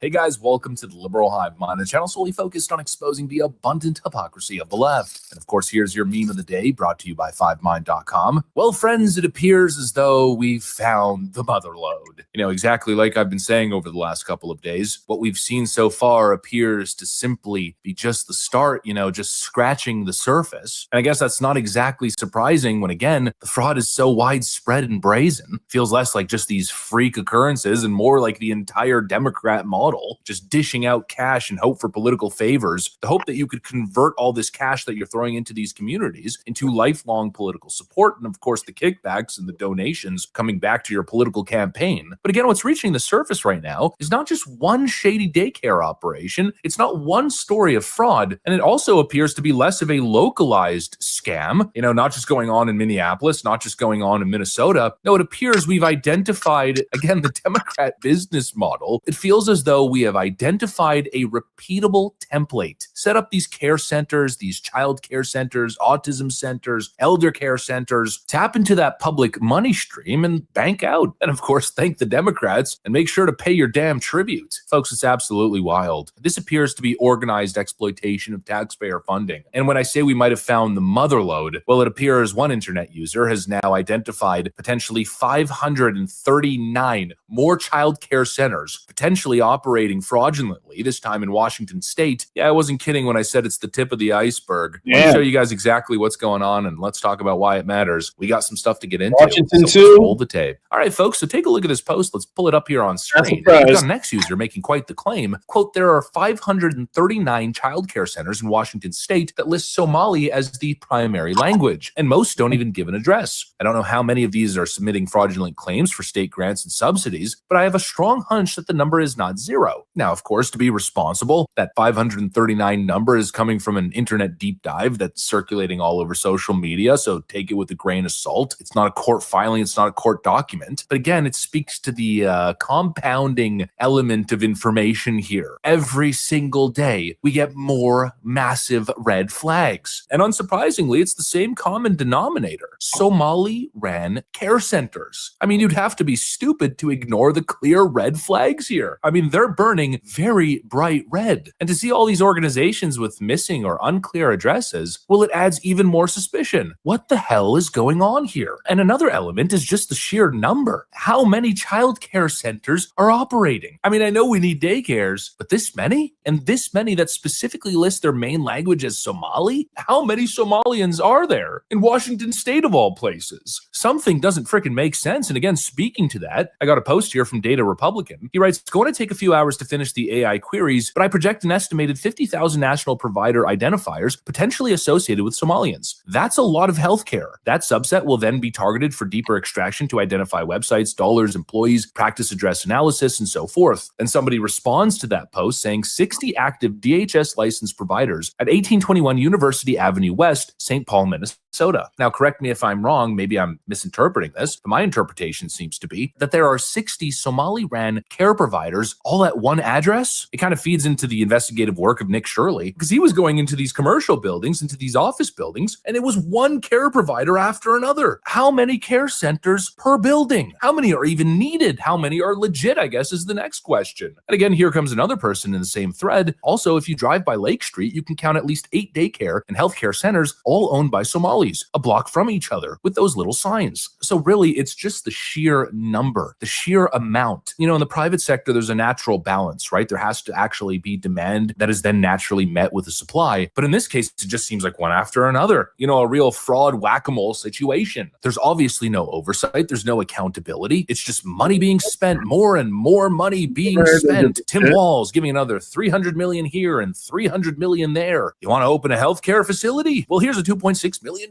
grant. Oh, Mohammed wants to open another autism center. Oh, here's $4 million.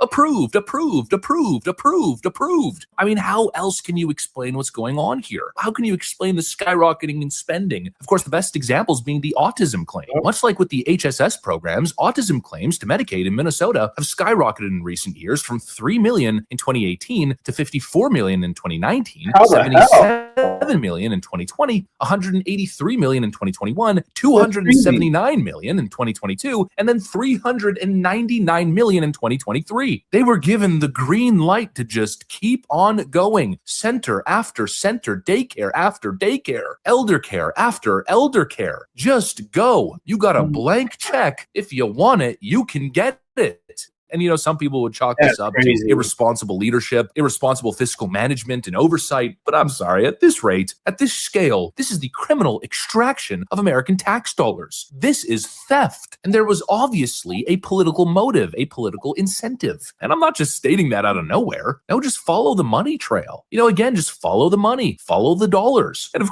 course, that's exactly what we're doing. And already, we're starting to make connections. Take a look at this post from Eric Doherty. Breaking: political donations to a Somali candidate are being scrutinized because they came from, quote, child care firms based in Minneapolis, Minnesota. The money went to Ubax Gardhiri, a, quote, single black immigrant from Somalia in her Washington election. I wouldn't be surprised if these fraudsters are funneling the money to their preferred Somali political candidates all across America, courtesy of the taxpayer. Hi, I'm Ubax Gardhiri. I'm a single black immigrant mother and homeowner in the unincorporated area of Renton, and I'm running for King County Council in District 9. I came to King County 25 years ago as a 15-year-old refugee. For decades, we have seen our black, indigenous people of color communities and working class communities facing systemic and structural racism. These problems peaked last year with COVID and a renewed reckoning of systemic racial injustices. And you'll see it right there. Sunshine Child Care Center, a $1,000 donation from Minneapolis. Minnesota Best Child Care Center Incorporated, a $1,000 donation from Minneapolis. Totally suspicious. And also, I'd suggest even looking into the rest of these political donations. Even the personal donations should be scrutinized. And I also got to say, you know, the Gucci headscarf, kind of interesting optics, considering the wealth that's being stolen. Not to mention, this candidate appears to be a total puppet, just reading some generic 2021 political script about George Floyd and racisms, systemic racisms right off the damn teleprompter. teleprompter like a damn robot. It begs the question, is she even a real candidate? Or is she just another connected fraudster? You know, are these fraudsters uplifting these politicians, basically putting these puppets in place to protect them from prying eyes? The whole system seems corrupt, with all these dollars feeding these corrupt players. And speaking of the quality of candidate that was getting some of these child care donations, we have another scandal brewing, as it appears again many Somali-run child care centers were giving the max donation to this Washington candidate who was caught on CCTV footage, that infamous incident where she was threatening an entire bus full of children, claiming that she had a bomb. I'm Muslim, I'm Catholic, I might have a bomb. What the fuck? He said, I don't have a bomb. Oh, and actually, I just realized that's the same woman from the previous video. It's Ubak's Gardihiri. Yeah, nothing says fighting for the memory of George Floyd and fighting systemic racism like threatening to bomb a bunch of children on a school bus. These were the unscrupulous characters that were getting the fraudulent funds. No matter where you look, it just doesn't look good. And every day it's looking more and more like a racket. It's happening everywhere. The systemic theft of taxpayer dollars, and Democrats let it happen. They let it go unchecked because obviously there was a political motive. They were funneling this cash to all these groups, possibly receiving kickbacks, and of course creating loyal political relationships in the process. Why bother winning on the issues when you could basically use taxpayer dollars to buy entire communities? Well, knowing the Democrat strategy in the inner cities, I guess it fits the MO now, doesn't it? The level of fraud here is nearly unfathomable. Anyways, that's what I got. Thanks for watching, and I'll see you on the next one. All right, let's keep it moving. The moment she was ripped from our lives, our world stopped. A woman shot and killed, caught up in the crossfire of a quadruple shooting Halloween night in New Haven. Now, 2 teens are facing charges and another arrest is still pending. Matt McFarland is your reporter covering New Haven County. He joins us live in downtown with what we're learning tonight. Matt. Well, Amanda, there were thousands of people downtown New Haven on Halloween night celebrating. The bars, the clubs let out. There were many of them right down here in the area of Church and Center Street. And police say that's when 3 people started shooting at each other. The bullets hitting 2 innocent bystanders, including 18-year-old Alexa Acevedo. My sister was a smart, beautiful young woman who was just starting her life. And for 16-year-old Elena Acevedo, life without her big sister Alexa will never be the same. This has left a big hole in my heart. Alexa Acevedo, an 18-year-old college student with dreams of one day opening her own daycare, was celebrating Halloween with friends in downtown New Haven when the bullets started flying. It was everyone's coming out of bar let out. A conflict started, and unfortunately, they chose to pick up guns. According to Chief Carl Jacobson, 19-year-old Charles Woodall from East Hartford pulled out a gun and started shooting towards a group he was beefing with. That's when police say 17-year-old Delon Jett of Derby and another man returned fire, hitting Acevedo, her friend, and Woodall. Jett is facing a number of charges, including murder. He'll be tried as an adult. Police say at the time of the shooting, the teen was on probation for gun charges, and he just had his GPS monitoring removed a day earlier. What? With a large crowd expected downtown for New Year's Eve, police say they'll be out in full force with a simple message. Don't head to New Haven if you're looking to start trouble. If you come downtown with a gun, we're going to catch you. If we don't, and if you do commit a crime, we're going to catch you for doing that. As for Alexa's family, her mother is thankful police were able to make arrests, but says there's no word strong enough to carry the weight of what they've lost. Nothing will ever bring our baby back to us. No arrest, no sentence, no justice will ever fill the empty chair at our table or the quiet that aches in our heart. Now, the chief says they have a warrant pending for the third alleged shooter. As for Delon Jett, that 17-year-old charged with murder, is being held on a $2 million bond and is due back in court next week. Your reporter, wow, he gets bond? Channel 3 Eyewitness. He gets to be put on a $2 million bond? Are you fucking kidding me? Fucking stupid. That sounds stupid.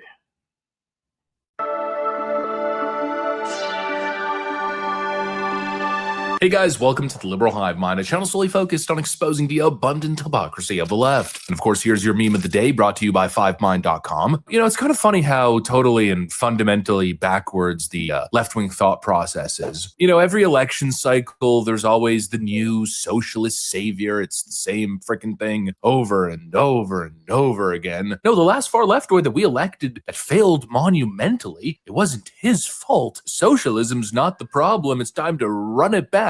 And so we're going through the same thing again. Leftoids electing another far leftoid, in this case, self-avowed communist Zoran Mamdani, thinking that he's going to bring upon the utopia. But of course, instead, New York City is now on a path towards absolute disaster. Manhattan may not even be able to recover from this position. The same idiots falling for the same frickin' snake oil. And I'm not saying this just for purely partisan reasons. No, the writing is on the wall. A couple months ago, we covered how many businesses were already starting to leave the state. Then we covered the real estate exodus. And now it seems as though New York City is facing a law enforcement exodus as Zoran Mamdani is taking charge. And what do you think that's going to lead to? When cops start leaving in waves, response times get worse, there's less police presence in necessary areas, and that opens the door for the same kind of rise in crime that we saw during post-COVID. In other words, Democrat voters are once again running it back, expecting different results. They've elected another colossal frickin' moron who's making the same mistakes as the last guy, and for some reason they've convinced themselves that they're about to usher in the most equitable and positive outcomes ever seen in New York City. It's absolute insanity, folks. Let me show you guys exactly what's going on. We got some stuff to get into, so let's roll the tape. Okay, so I got one message to New Yorkers. Leave while you still can. If you think public safety was an issue during COVID, well, it's about to get a whole lot worse. You were the chief of department,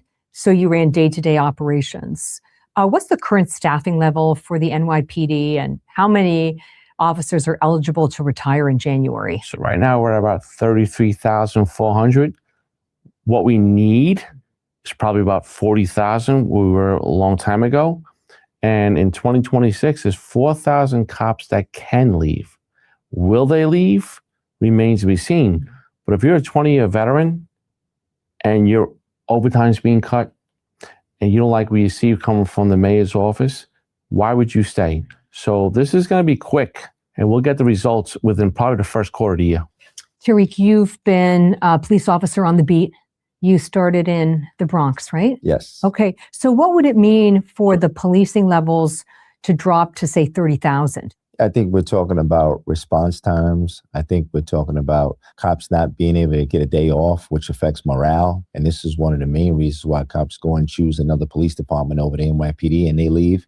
And ultimately, those things make communities less safe. So this really is a public safety issue. Absolutely. A mass exodus at the NYPD has now begun. And of course, the left is pretending as if it's not a big deal. You know, they seem to be suggesting as if losing officers is a small issue. And, you know, I've seen people compare it online to the corporate world. In some cases, you've got companies that engage in mass firing and then things move forward, you know, relatively unimpeded or unaffected. But this is not the same. This is not a mild inconvenience. It's not a small speed bump that you could just hire yourself through. No, the NYPD is about to lose a lot of experienced bodies. People who have institutional and on-the-ground knowledge. And when you take a massive hit like this, things can very easily start spiraling out of control. And you know, the whole comparison to losing office workers, it's actually a really bad example because even in the corporate world, firing somebody is not a small thing. In most cases, it's actually beneficial to keep a subpar worker than it is to fire them and replace them. It costs so much money to replace an employee. You got to deal with the HR and recruitment process. You got to find the right person. You might not end up finding the right person. Then you got to train them, hope that they're going to start meeting the requirements. It's expensive when it works out, and it's absolutely disastrous and extremely expensive when it doesn't. Well, what do you think is going to happen if all of a sudden police presence tanks considerably in the city? You are going to see a massive spike in crime. You know, the public will be following the story. They'll probably notice the lack of police presence, but you know who's going to notice that faster? The criminals. And we have very recent experience with this. Look at what just happened after the whole George Floyd hoax. Defund the police, they said, right? Well, not only did they defund the police, but they also completely demoralized the police. police, and it caused this exact thing. Many people just said, you know what? Why would I get in this line of work if I'm just going to be demonized, if I can't do my job, and if my life's being threatened and I defend myself, if I use lethal force, they might create a whole media narrative around it, make me public enemy number one and lock me up, throw away the key. You know, why would I do that? Why would I subject myself to that kind of a work environment? And so what did we see? We saw all kinds of cops leaving the beat. We saw major issues with hiring. And what followed? A massive spike in crime. And this affected New York City. I know people love to say, oh, New York City, it's one of the safest cities. And sure, if you point at homicide, you know, maybe. But look at every other crime. The more common crimes, the random vicious assaults on the streets, the robberies, the carjacking, the general chaos on the streets. And then, of course, that mixed in with all the other woke policies of essentially allowing mentally ill, homeless vagrants back onto the streets over and over again, the tent cities, the camps, the open-air drug use, out in the open human trafficking and prostitution rings that were being controlled by all the various different mafias, but now even by foreign illegal cartel presence. I mean, it was a complete disaster. And again, Mamdani's coming in and promising to do all the same things.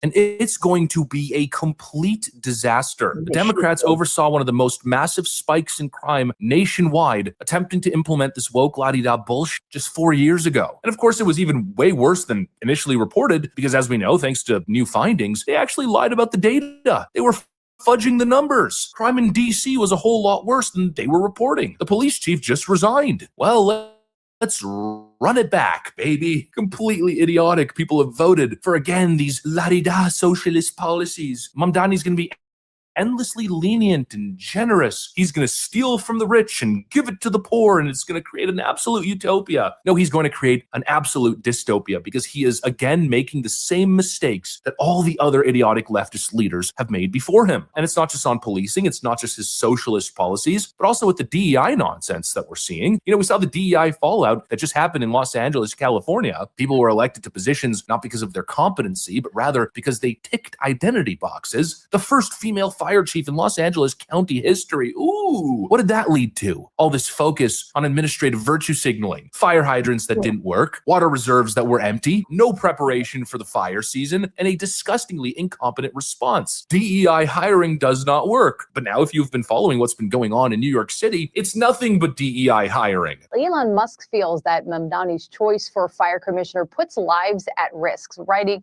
"People will die because of this. Proven experience matters when lives are at stake." Lillian Bonsignore will be the nation's largest fire department's first openly gay commissioner, but her background is not in frontline firefighting. Mamdani responded to Musk's criticism, writing, "Experience does matter," which is why I appointed the person who spent more than 30 years at EMS, you know, the workforce that addresses at least 70% of all calls coming into FDNY. Zoran Mamdani is now appointing his new fire commissioner, and the headline fact here is that this person has no firefighting experience. None, not at all. Not even a little bit. This person didn't come up through the ranks. No, it's just one of his far-left socialist friends, it appears. Oh, but none of that matters, because she's a woke butch lesbian. What could possibly go wrong? Well, I don't know, maybe everything. This approach to public safety, this approach to picking your cabinet and leadership positions, it's a disaster. And just like DEI went off the rails in California, it's likely to go off the rails here as well. Job experience matters. Competence matters. You got to pick people based on their background, based on their resume. But in this case, it's all about the optics. It's all about checking the boxes. And Mamdani thinks this time it's going to work. This time, because he's in charge, it's going to be different. I don't know, folks. This seems like the Titanic hurling directly towards that iceberg. And that's why I keep saying New York City may never recover. It's not just one bad policy. It's not just one little mistake. It's a pattern of electing the same monumental morons to enact the same failed policies, falling for the same snake oil slogans and virtue signaling nonsense. And I think the fallout is going to be swift and almost immediate. 2026 is going to be a complete disaster for New York City. The policies won't work. He's not getting the tax increases that he wants. Businesses are leaving. Public safety will collapse. He seems to be working tirelessly to protect the illegals, the cartels, the human smuggling and trafficking rings. There is just in no way New York City becomes a safer, more productive place. No, the only places that are going to benefit are the right-wing states that are going to be absorbing the refugees. And yes, I know, in comes all the comments, the flood of comments, but the traffic, and no, we don't want the New Yorkers. We don't want their woke policies here. To which I can relate to a certain extent, especially relating adding to real estate costs and definitely the traffic. But hey, people have freedom of movement. And at the end of the day, if you think about it, it's not like the mass exodus to Florida made Florida more blue. No, quite to the opposite. It feels like Florida took all the most based people from everywhere else and started thriving. The economy's booming. It's now dubbed the Wall Street of the South. And of course, you've got right-wing policies. So housing is being actually constructed and state GDP is rising. So Florida, Texas, and other similar states are slated probably to grow. And New York City, well, it just might collapse. Anyways, that's what I got for you guys. Thanks for watching, and I'll see you on the next one. All right, let's bring back to me for a bit. Living in the upside down, I feel. And one day away, and Mamdani's going to be the mayor of New York City, because he does get sworn in like literally a minute before midnight. He gets sworn in as the mayor, and he takes over at midnight. The new mayor of New York City. Ugh. Yeah, I will not be going to New York City for the next 4 years. I didn't even go this year. I wanted to go to the tree, but I was like, you know what? I don't want my money that I have now going into that city that's going to be helping them later. No, thank you. I ain't doing that. So my money in my pocket. Fuck that. Crazy, man. We're living in a wild world. It's just, I don't know, man. It's just really, really weird. Let's check this story out here. I think something happened. Let's see what the hell happened here. On Venezuela, the New York Times with this, saying the CIA struck a remote dock in Venezuela last week in the first known attack inside the South American country since the U.S. began its months-long campaign against suspected drug traffickers in September. The spy agency, according to reports, used a drone to strike the dock, believing that it was being used by Tren de Aragua to load drugs onto smuggling vessels. Again, a number of outlets have had this, including the Times. No one is believed to have been killed or wounded in the attack. Lots to discuss with national security analyst, retired Marine intelligence officer, and host of the Strat podcast, Hal Kemper. He's here with me. Hal, you've been reading the same reports that I've been reading. What is still unconfirmed or disputed about this situation?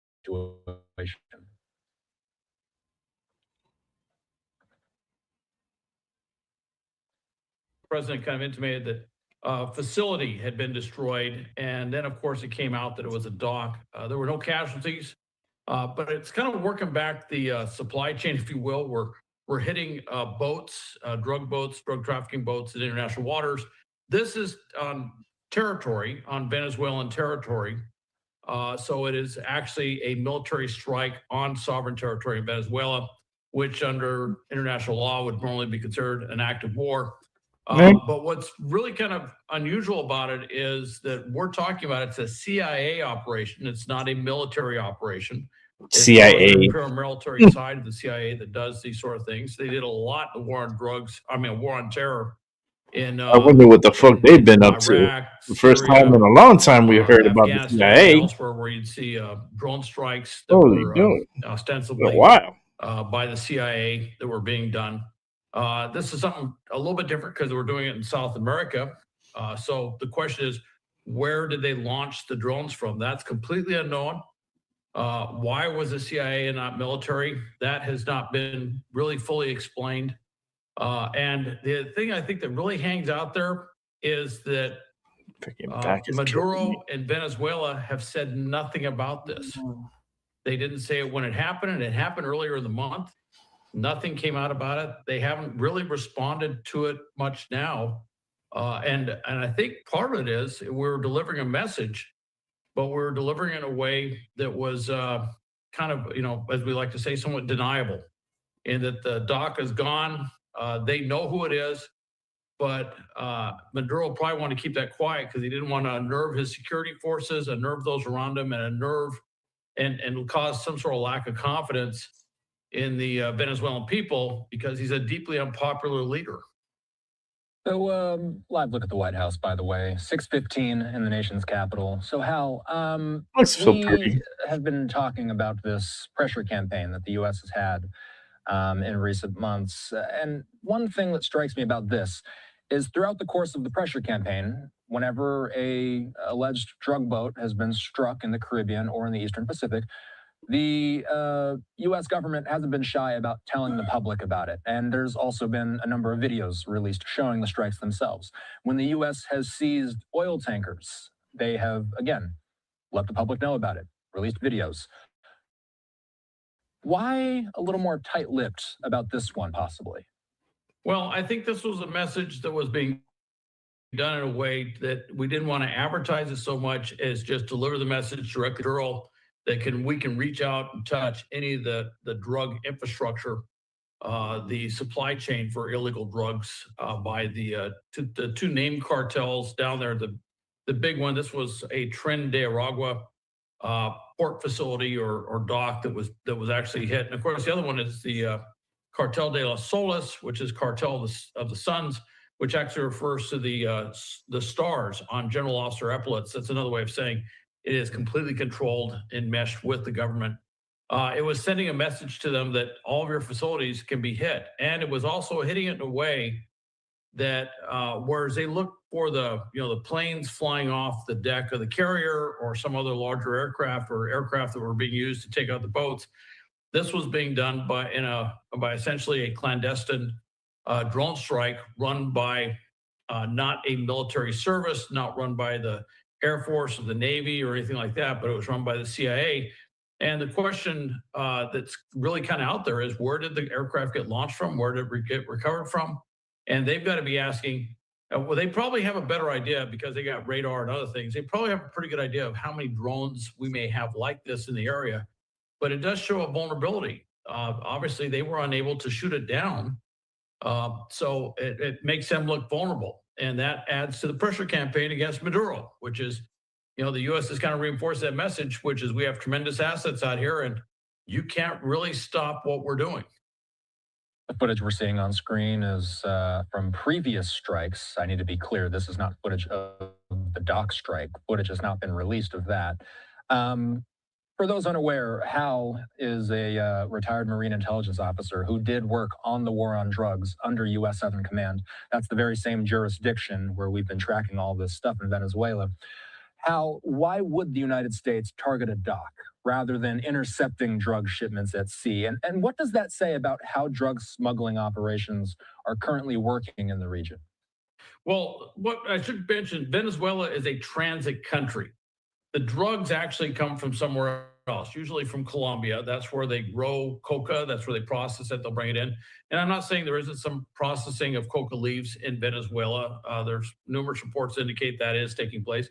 Keep in mind, this is criminal enterprise type stuff. They don't advertise it. They process it there. But it does come into Venezuela. And Venezuela is where it gets packaged up and then it gets moved on. And Venezuela has transitioned itself for the last couple of decades into being the preferred transit country because it's a very easy country. They don't really even have to move that covertly through Venezuela. The government forces actually help them move this through, and the government gets a big cut of the revenue that comes in for providing this transportation service, if you will, for the drug cartels. And the cartels pay off the government as well. And so that's why they have this kind of position that they have. And it goes literally from coming into the country, usually by truck across the country, goes to docks, gets loaded up on a boat, and then it goes off to wherever it goes. And so what we're doing is we're hitting that specific part of that drug infrastructure that's doing that. And that's money that goes to Maduro. And I should probably back it up for everyone, just say, look, there's two big sources of income for Maduro's regime. One is drugs and the other is oil. And we're going after both of those. We are hitting the drug boats and stopping that drug flow. And it is primarily maritime, is a way that it gets shipped out of Venezuela. And then the other thing is we're seizing tankers, shadow tankers that are taking sanctioned oil and other things like that. And that cuts into their oil revenues as well. And all of that puts tremendous pressure on Maduro and his regime. So speaking of Maduro, you and I have had lots and lots of conversations about how Maduro's government works. Basically, you and I have talked a lot about the fact that the U.S. government considers him an illegitimate leader. You and I have discussed the idea of Venezuela being a narco state. How might the Venezuelan government interpret or respond to a strike like this if the reporting turns out to be true and this was, in fact, our first strike on Venezuelan land proper? How does Venezuela interpret something like this, even if they acknowledge it publicly or not? Well, they have very limited military means. I mean, they do have a pretty good sized military force. It's somewhere around, I think, regular active duty, 125 to 150,000. And then they got 200,000 to 300,000 of this militia force, kind of this reserve militia force that's with as well. So they have a pretty big force itself, but they don't have all the most advanced equipment. Now, what they do have is they do have a lot of man-portable air defense systems, shoulder-fired anti-air missiles. So they could try to employ their air defense system to try and take out one of our aircraft, whether it's a drone or a manned aircraft. They could try to do that. They could, one of the possibilities, they go out on a boat and literally set up the boat to be look like a drug load. And then when the plane comes over or the aircraft comes over, that would be an ambush that they would try and take that out. And I say this because these are all the sorts of things that planners, military planners, look at as possible retaliation. The other thing is they could use their drug network to do some sort of terrorist-like attacks or terrorist, well, since they are a designated terrorist group, a terrorist attack to either the U.S. territory or U.S. interests in the region or somewhere else around the world. All of that comes with consequences. If they were to do that, for example, prior to this, they're showing, New York. New York has one of the biggest events every year, which is at New Year's in Times Square. And believe me, I can tell you that we've been looking at that very, very, very closely every year. I have been on New Year's duty before, where we were watching everything going on New Year's, not just New York, but looking everywhere in the world on what's going on. And it's a very closely watched thing. If they were to try and pull something at a big venue on New Year's, you can bet that the U.S. would retaliate very, very strongly, particularly President Trump. I don't think there's any doubt that he would quickly pick up the phone and say, what are my options? And the full plethora of options for striking back would be at his disposal. So I don't think the Maduro regime really wants to kick that off. So for right now, they stayed very quiet. I think one of the reasons they're staying quiet is that they don't want to feel politically compelled to do something to raise the ante against the U.S. and by doing that, cause the U.S. to retaliate much, much stronger, much more capable way, which would very much undermine Maduro's position in office. So let's say we continue to hear about strikes on Venezuelan territory. And let me be clear, we have not heard the U.S. government acknowledge these reports so far. But let's say we do hear more activity like this, Hal. At what point do we get the feeling that the U.S.'s strategy has shifted from containment and interdiction to a more direct disruption of criminal infrastructure? What does it take for us to shift our mindset and think of this differently? I think the numbers alone would have its own quality. If we're hitting a number of places, it would be the type of targets we hit and the number of targets we hit and how we're hitting those targets, all of which, and of course, the results, the consequences of those, the battle damage assessment, if you will, of what those strikes would entail. All of that together would say that we've shifted from interdicting. Right now, we're interdicting what we have classified as terrorist craft in international waters. These are stateless vessels that we have through a variety of intelligence means come to a what eventually becomes a legal opinion that they are a drug trafficking vessel and that drug trafficking cartel is a terrorist group. And so we're doing the same thing with these vessels afloat that we were doing to vehicles on the ground in Iraq, Afghanistan, Syria, and other places. If it's a terrorist vehicle, it's a terrorist target, we take it out. We we don't let it go to its destination and do what it was planning on doing, or those individuals doing what they're planning on doing. So that's how we've done that. This would take another step. This is we're actually hitting in this country. And this is different. This is not like Nigeria. Now, we did strikes in Nigeria, but that was with the full cooperation of the Nigerian government.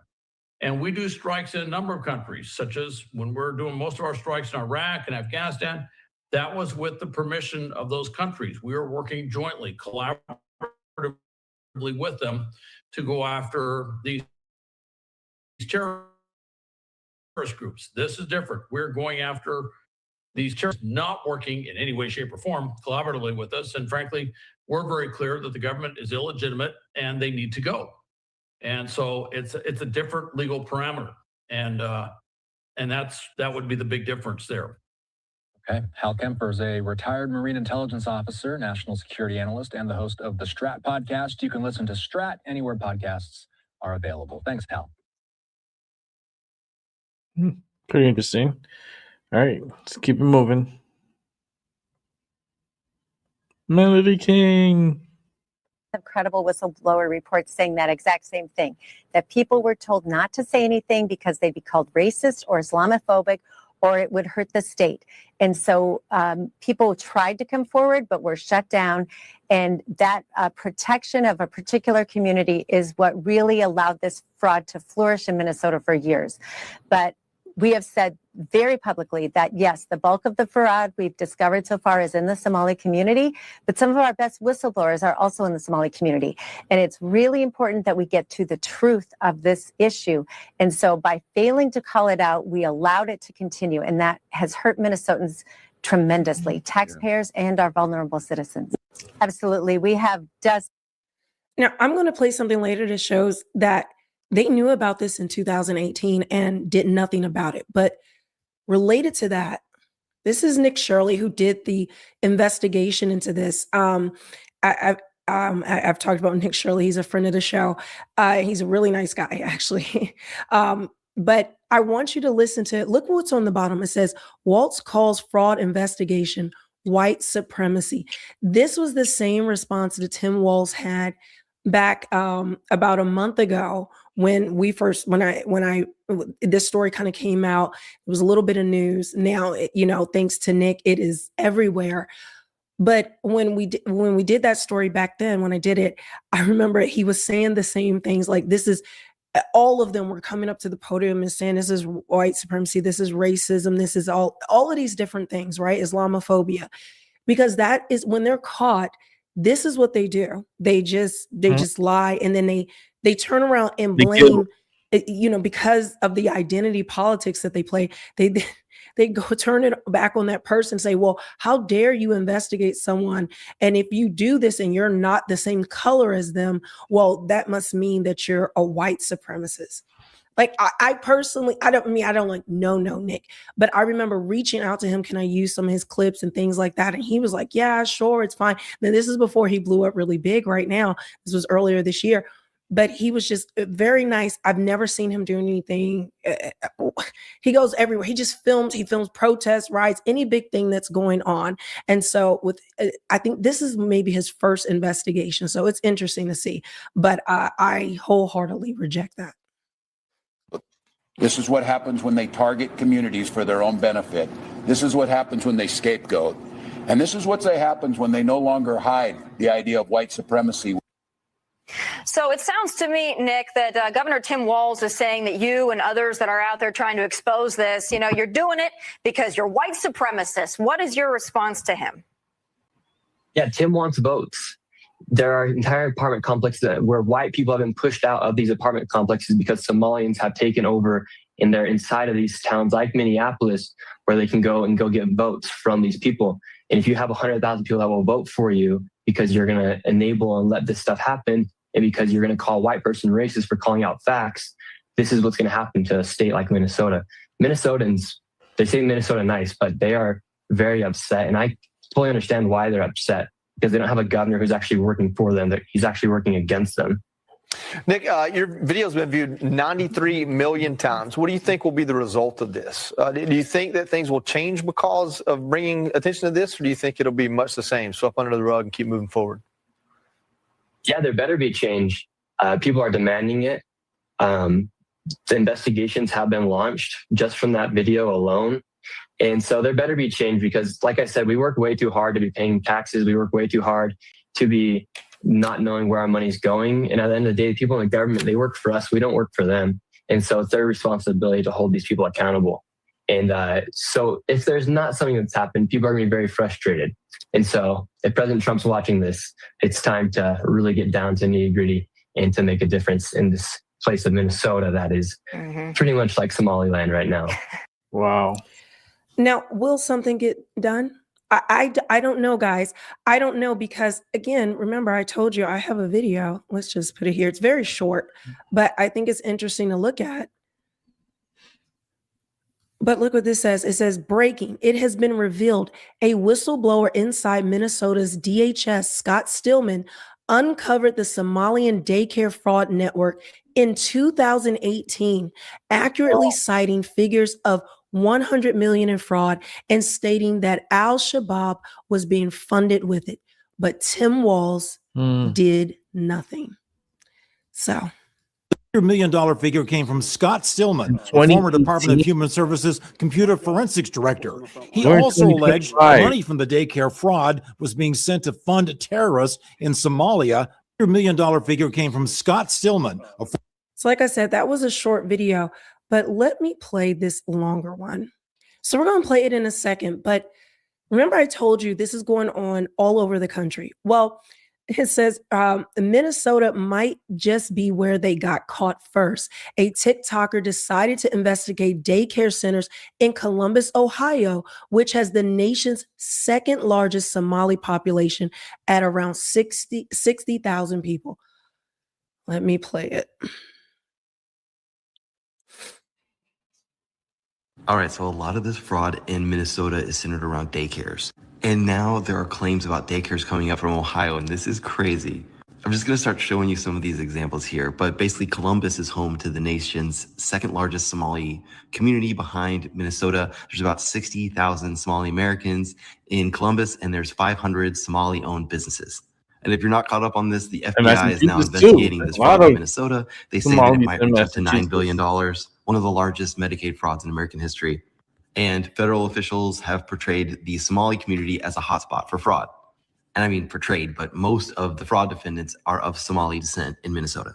So people just started using this tool where you can look up daycare centers in Ohio to look these places up. So here's 161 Child Care LLC, and it's listed at this address. So I literally just put this address in my own personal Google Maps, and this is what I see. It's listed as a smoke shop. Okay, and then here's First Choice Child Care. It's listed at this address, 4303 Cleveland Avenue. And this is what I see. You know, it's just like the windows are all blacked out. There's no playscape. There's nothing for kids. Maybe the photo was taken at the wrong time, but not many cars there. All right, and then there's Benati Child Care 2. And it's at 3629 Cleveland Avenue. And here we go again. Part of it is a boutique with bars on it. And here's the child care center. These all say 6 weeks to 12 years old. And if you have kids, you would know that most child care centers do not enroll kids that are between 6 weeks and 12 years old. That's way too big of a spread. But it enables you to get more kids enrolled, hypothetically, or at least claim that they're enrolled. And then you just start looking at the reviews. And so if they even have reviews, like this place got 2 reviews 2 years ago, and they're both 5-star reviews. And again, I don't know if you have kids, but daycares get reviews. Okay, and then you got the Hyatt Learning Center, and it's at 2599 Tiller Lane. This place you can't even see on Google Maps. But you can see that at this address, there's like all these businesses that are listed there, and this learning center is just one of them, and it has no reviews. And then this one, Ka Child Care, which is listed at 2635 Dublin, and that's this spot here. You gotta love the 1-star award winner. But mostly you just notice like there's no playground, there's no kids. And this place is listed as being permanently closed, but it got 1 review and it's been open since 2018. So in the last, 5-6 years, 1 review. And it gets spicier because there is this congressperson, Ismail Mohammed, who's of Somali descent, who is receiving campaign donations from these daycare centers, Star Zone Daycare, Bright Kids Academy. All right, so here is Bright Kids Academy. We get the classic blacked out windows again. No reviews. Here is the Star Zone daycare here. Again, blacked out windows, no cars, no playground. They do have a few reviews, and this lady said it's a joke. The teachers are not trained and are basically women that bring their kids to the center, and this is going to come back. Here's another one that donated to his campaign, Primo One Daycare. Again, classic, no cars, blacked out windows. And they had the wherewithal to put up these, nice looking photos, but again, no reviews. And here's this one, Rise Up Daycare, which is in this place. Again, classic, no playground. They say that they've enrolled 71 kids, which means they're getting reimbursed for, more kids. But when they were actually inspected, there was hardly any kids in the building. So yeah, it looks like the same scheme that's been used in Minnesota likely seems like it's going on in Ohio. And when I'm reflecting on this, it just makes me remember that Somalis follow this Islamic tradition where men can marry up to 4 wives, provided they're able to support them. And based on my research, it just seems like oftentimes what will happen is there will be one official marriage and then more cultural marriages. But then I started thinking about this lady's review where she was like, hey, the teachers aren't trained and they're basically just women that bring their kids to the center. And I was like, oh yeah, of course, that might jive with this whole thing. And so it's like, all right, cool. So if the guys are able to support them is the big thing, but just are we the ones supporting them? And if so, just a genuine question. Do we want to do that? All right. I mean, guys, it's the exact same thing in Ohio. And in my last video, I showed you this guy. They haven't investigated yet, but Washington State has 539 Somali daycares. And you're seeing the number of Somali daycares, the population is here. It doesn't justify this. Yes, but we know that this is what they do. Guys, the reason why I'm even reporting this, because this is a follow-up to when this first broke a month ago and I talked about it. But just understand, this is another layer that we are dealing with. This another thing that they're throwing at us while we're broke, sick, struggling. And all of this chaos is in the world. You're seeing billions being sent or being given to these essentially Muslim daycares. It's a lot worse. While across the board, we're seeing Christianity being stamped out. In Nicaragua, they just announced that you're no longer allowed to bring a Bible there. Canada is legislating banning parts of the Bible. We already know what's happening in the UK. It is completely insane. But take a look. This says first signs of massive potential Somali fraud in Columbus, Ohio. The first Somali affiliated daycare facility that we knocked after landing in Columbus, Ohio today did not answer.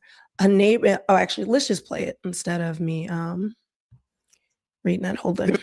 It's a daycare center owned by Somalians and stuff like that. Have you ever seen any kids in this place here? No, not that I know of. I just seen it, the building itself. I've never seen nobody come out the building or go in the building. You've never seen anybody over there? No, not at all. So right now we are in front of the Great Minds Learning Academy. This is one of the many daycare centers, learning centers here in Columbus, Ohio that are associated with the Somali community.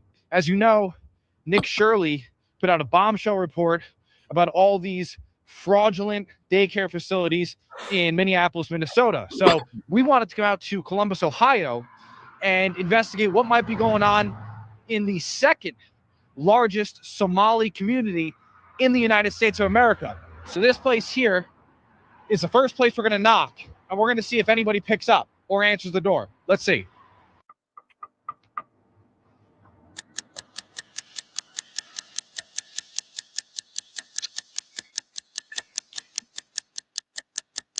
So it's locked. We're ringing the doorbell here. Knocking on the door. Nobody's picking up. So we're not sure what the hell is going on here, but we're gonna get out of here. Now there's somebody over there. How you doing, sir? I'm sure you see the reports over the weekend about all the daycare centers in Minnesota. We just wanted to see what was going on. Did you know anything about this place here? It's a daycare center owned by Somalians and stuff like that. Do you ever see any kids there? No, because they use the back door, so I want to know if they use the back door. Yeah, I've never seen nobody come in, but they use the back door. But have you ever seen any kid? You live around here? Yeah, on this building right here. Oh, you're in this building? Yeah. You're in this building too? Let me ask you, have you ever seen any kids in this place here? No, not that I know of. They use the back, so I've never seen nobody come out the front. You've never seen anybody over there? No, not at all. I just seen it, the building itself. I've never seen nobody come out the building or go in the building. So we came to the back, just like those guys suggested, and there's nothing here. You know, we can keep poking around, but there's so many of these centers to go to. We're just getting started. So we're going to go around the city. We're going to go to a few more of these places. We're going to see if we can get anybody to talk to us. Stay tuned. Back of that place. These guys need to be careful. With those rusty steps and who is bringing their I don't child? trust these people. They Okay, could be we having know it's a fraud. weapons. We know it is. Now take a look at this. Like, Going back, one shot. continuing Fuck up. to talk about other states, things are going on in. A Massachusetts caseworker blows the whistle on Somali fraud happening in her state. Massachusetts, big problem there. My entire FYP today has been Nick Shirley, Somalis, and daycare fraud in Minnesota. And now it's starting to slowly transition to Ohio and similar fraud. And I keep commenting in comment sections, but I'm just going to make a video now that this similar fraud happens here in Massachusetts. I used to work for early intervention. And when I had an appointment to service a child who went to a daycare that received vouchers, I was never let in 100% of the time. Never let in. I was either not let in or no one would come to the door. And then since I didn't service that child, I did not get paid for my time because early intervention is part of the Department of Public Health. And there was one time when someone from a daycare that received vouchers did actually come to the door and they told me that the child wasn't there. So then I had to contact the parent, and the parent assured me that they dropped their child off that morning, but I wasn't let in. So similar fraud happens probably across the country, but I know for a fact from working for early intervention that it does happen in Massachusetts as well. And guys, we know it's not just daycare. Okay, we know the original fraud was feeding I forget what it is, but it's hundreds of billions of dollars. This broke last year. And that's the only reason why I remember it, because I reported on it, where Tim Walz is essentially this was a fund to actually give school children lunch. Okay, this was to feed children at school.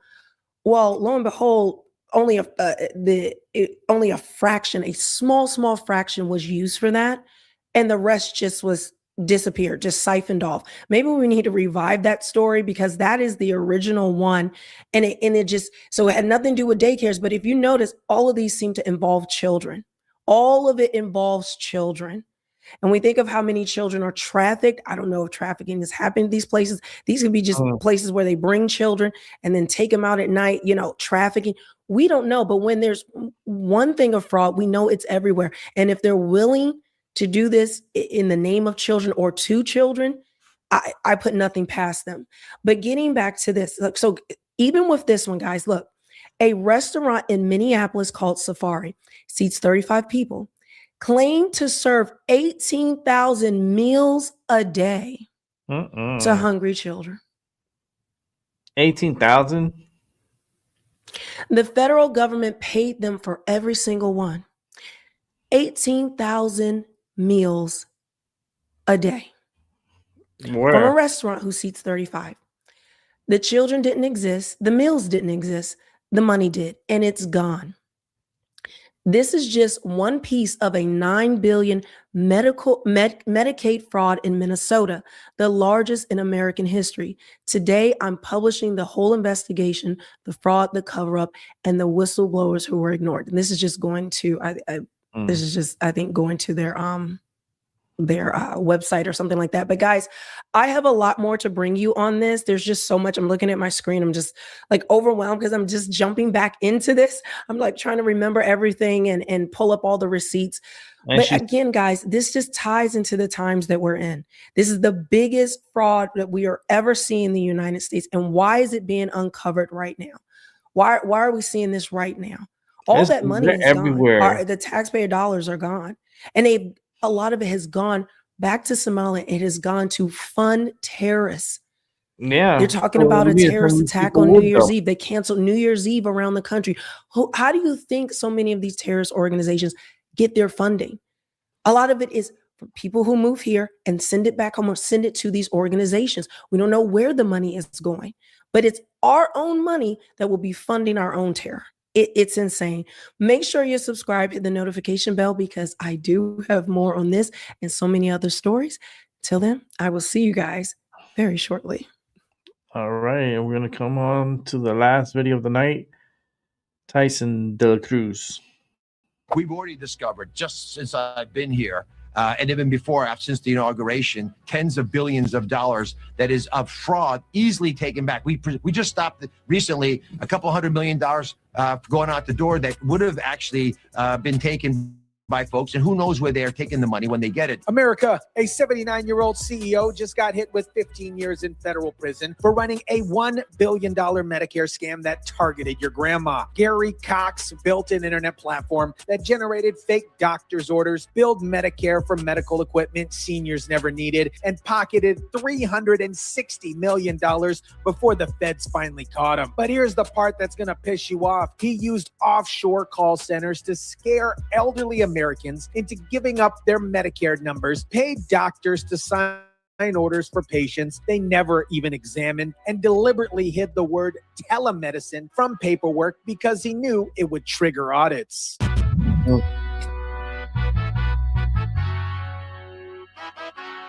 We are announcing today charges against 324 defendants for their alleged participation in healthcare fraud schemes involving approximately $14.6 billion in false claims submitted to Medicare, Medicaid, and other healthcare programs. What is up, guys? Tyson De La Cruz here. Thank you so much for rocking with me. This is what I keep telling you. When Democrats talk about expanding healthcare access, what they really mean is creating more opportunities for criminals to steal from taxpayers. Let me show you how this scam worked and why it actually matters. Gary Cox wasn't some small-time side hustler. This man built an entire platform called DMERX, Power Mobility Doctor RX, that functioned like an assembly line for Medicare fraud. Think about that. He created a system specifically designed to generate fake medical orders. Here's how it works. Cox connected medical equipment suppliers and pharmacies with telemedicine companies. The suppliers would pay kickbacks for signed doctor's orders. Cox platform would generate those orders. Then telemedicine doctors who never examined patients would sign them in exchange for payment. The largest Department of Justice Wow, healthcare fraud takedown in history.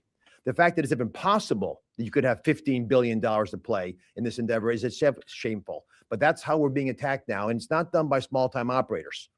As you're hearing about and you will read about, these are organized syndicates who are designing to hurt America. Earlier this year, Dr. Oz broke down how half of the people on Obamacare don't even use their insurance, and the taxpayers are getting hit twice. That is exactly what Cox was doing, billing Medicare for equipment people didn't need, didn't want, and in many cases never even received. The emails prosecutors presented are absolutely wild. Cox and his crew were literally negotiating prices per doctor order like they were selling cars. We need to be at $150 instead of $125. We made this price up before we took any calls. My friends, that is not healthcare. That is a criminal enterprise with a medical license. Now, let me show you the most disgusting part of this particular operation. Cox and his team went after hundreds of thousands of elderly Medicare patients using every scam tactic in the book. Junk mail promising free medical equipment, TV commercials making it sound like Medicare was offering new benefits, and offshore call centers. Offshore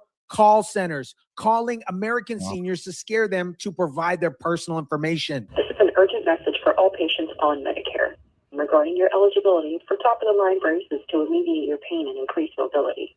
This is your final notice.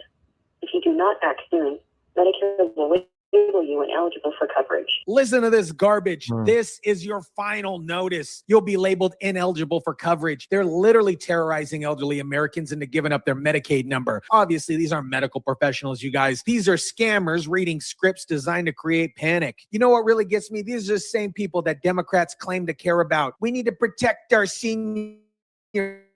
We need to expand Medicare. Meanwhile, they created a system so bloated, so poorly monitored that criminals can steal billions and billions of dollars before anybody even notices. Once they had your grandmother's Medicare number, the platform would auto-generate a doctor's order claiming a physician had examined her, but the examination obviously never happened. In most cases, there was either a quick phone call or no contact at all.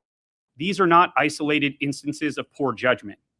These are calculated schemes designed to exploit Americans while enriching the very people who were duty-bound to help them heal. The DOJ said these aren't mistakes. These are calculated schemes to exploit vulnerable Americans. And that's the truth. Cox wasn't confused about the rules. He was deliberately breaking them because he knew the system was too broken to catch him. Here's where it gets really wild. The doctor's orders claimed physical examinations were performed, medical tests, clinical evaluations, all documented in official medical records. But obviously those tests never happened. Medicare was billed over $1,200 for orders claiming examinations that were completely fiction. Doctors were paid to be human rubber stamps, signing the order, collecting the check, and moving on to the next scam. The DOJ went after pill mill operators who exist solely to distribute drugs for profit. That's basically what these telemedicine doctors were, pill mills for medical equipment. They weren't providing actual care. They were providing signatures in exchange for kickbacks. Medical equipment suppliers paid Cox's platform for orders. Cox's platform paid telemedicine companies. Telemedicine companies paid doctors. And Medicare, meaning you, the taxpayer, paid for it all. Over $1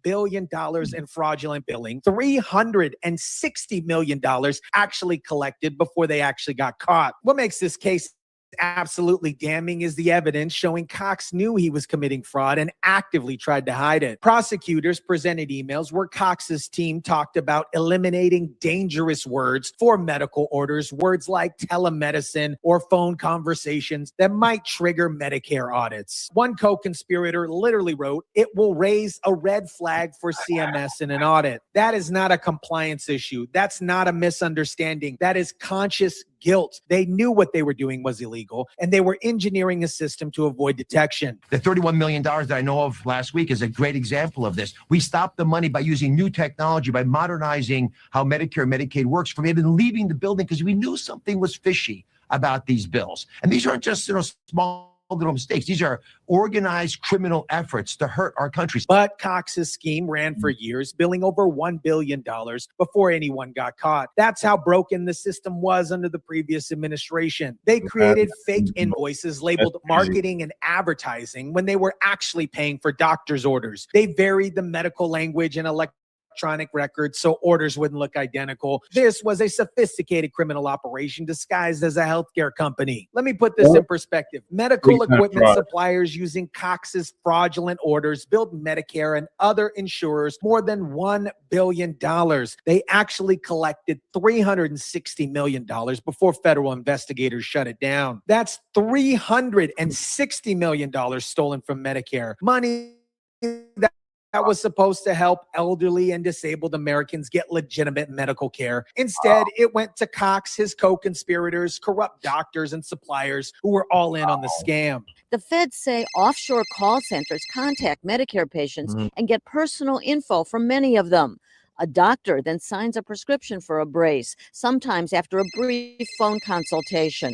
A medical equipment company fulfills the order and bills Medicare, sending a kickback to the original conspirators. Just like every other program Democrats run, the money goes to connected insiders who claim they're providing services, but that's not where the money goes. It goes to kickbacks, bribes, and personal enrichment, while the people who actually needed help got nothing. If we don't make some of the changes by reducing fraud and waste and abuse now, we're putting those young people, those old people, and the people in the middle who are in the shadows in trouble. All right. Dr. Oz made it crystal clear. You can't take federal money meant for one purpose and use it for something else. That's exactly what Cox and his co-conspirators did. They took Medicare money meant for legitimate medical equipment and turned it into their own personal ATM. Gary Cox got sentenced to 15 years in federal prison and ordered to pay $452 million in restitution. At 79 years old, that's a life sentence. And the U.S. attorney made it clear why they asked for maximum punishment. Cox and his co-conspirators orchestrated one of the largest healthcare frauds in our nation. A significant sentence is required to show the seriousness of these particular crimes. Under our watch,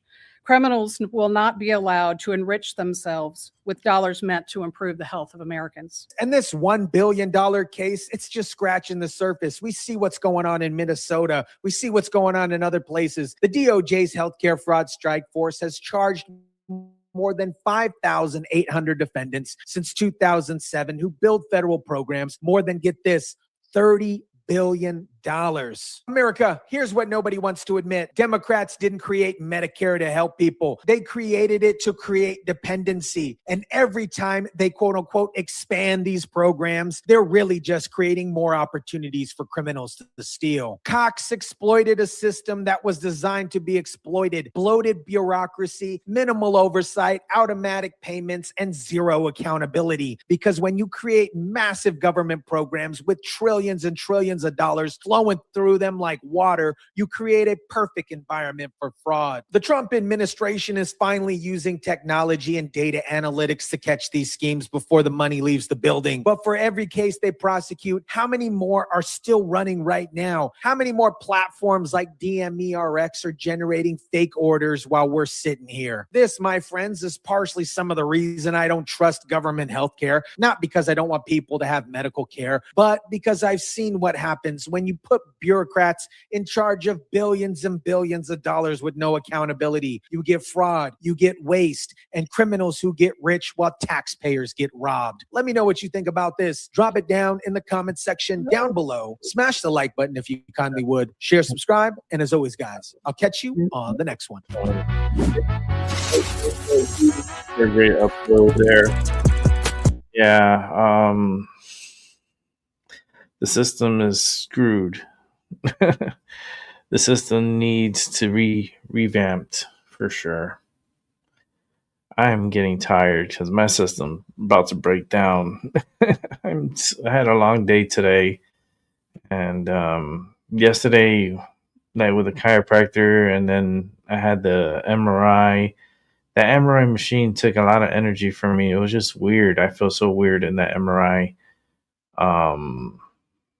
Just like my nerves were acting a little weird and stuff, and my back was hurting, even though it got really warm on my backside on the MRI. But they were like, yeah, that's normal. I was like, I never remember an MRI with the back being so warm like that. But anyhow, but they did find some stuff there, so I gotta have a word with the doctor to see what we're gonna do as far as like treatment go. I don't know if I'm going to have surgery or what. I'm not sure. Most likely, maybe. We're going to try some alternative, to figure something out alternative wise. But the last resort would be surgery. So we'll see what happens. But with that said, I'm going to get to bed because I'm tired. So have a good morning, good afternoon, and a good night. And I'll catch y'all on the flip side. And I'll be here tomorrow for the New Year's. So New Year's Eve. So if you want to be here, be square. Come through. And we'll see what's up on New Year's Eve. Another year, another accomplishment. Every year, New Year's to me is an accomplishment. It's a pat in the back. You made it through another year. Congratulations. That's what I feel. That's what I celebrate. And with that said, I'm going to celebrate in my dreams. Good night.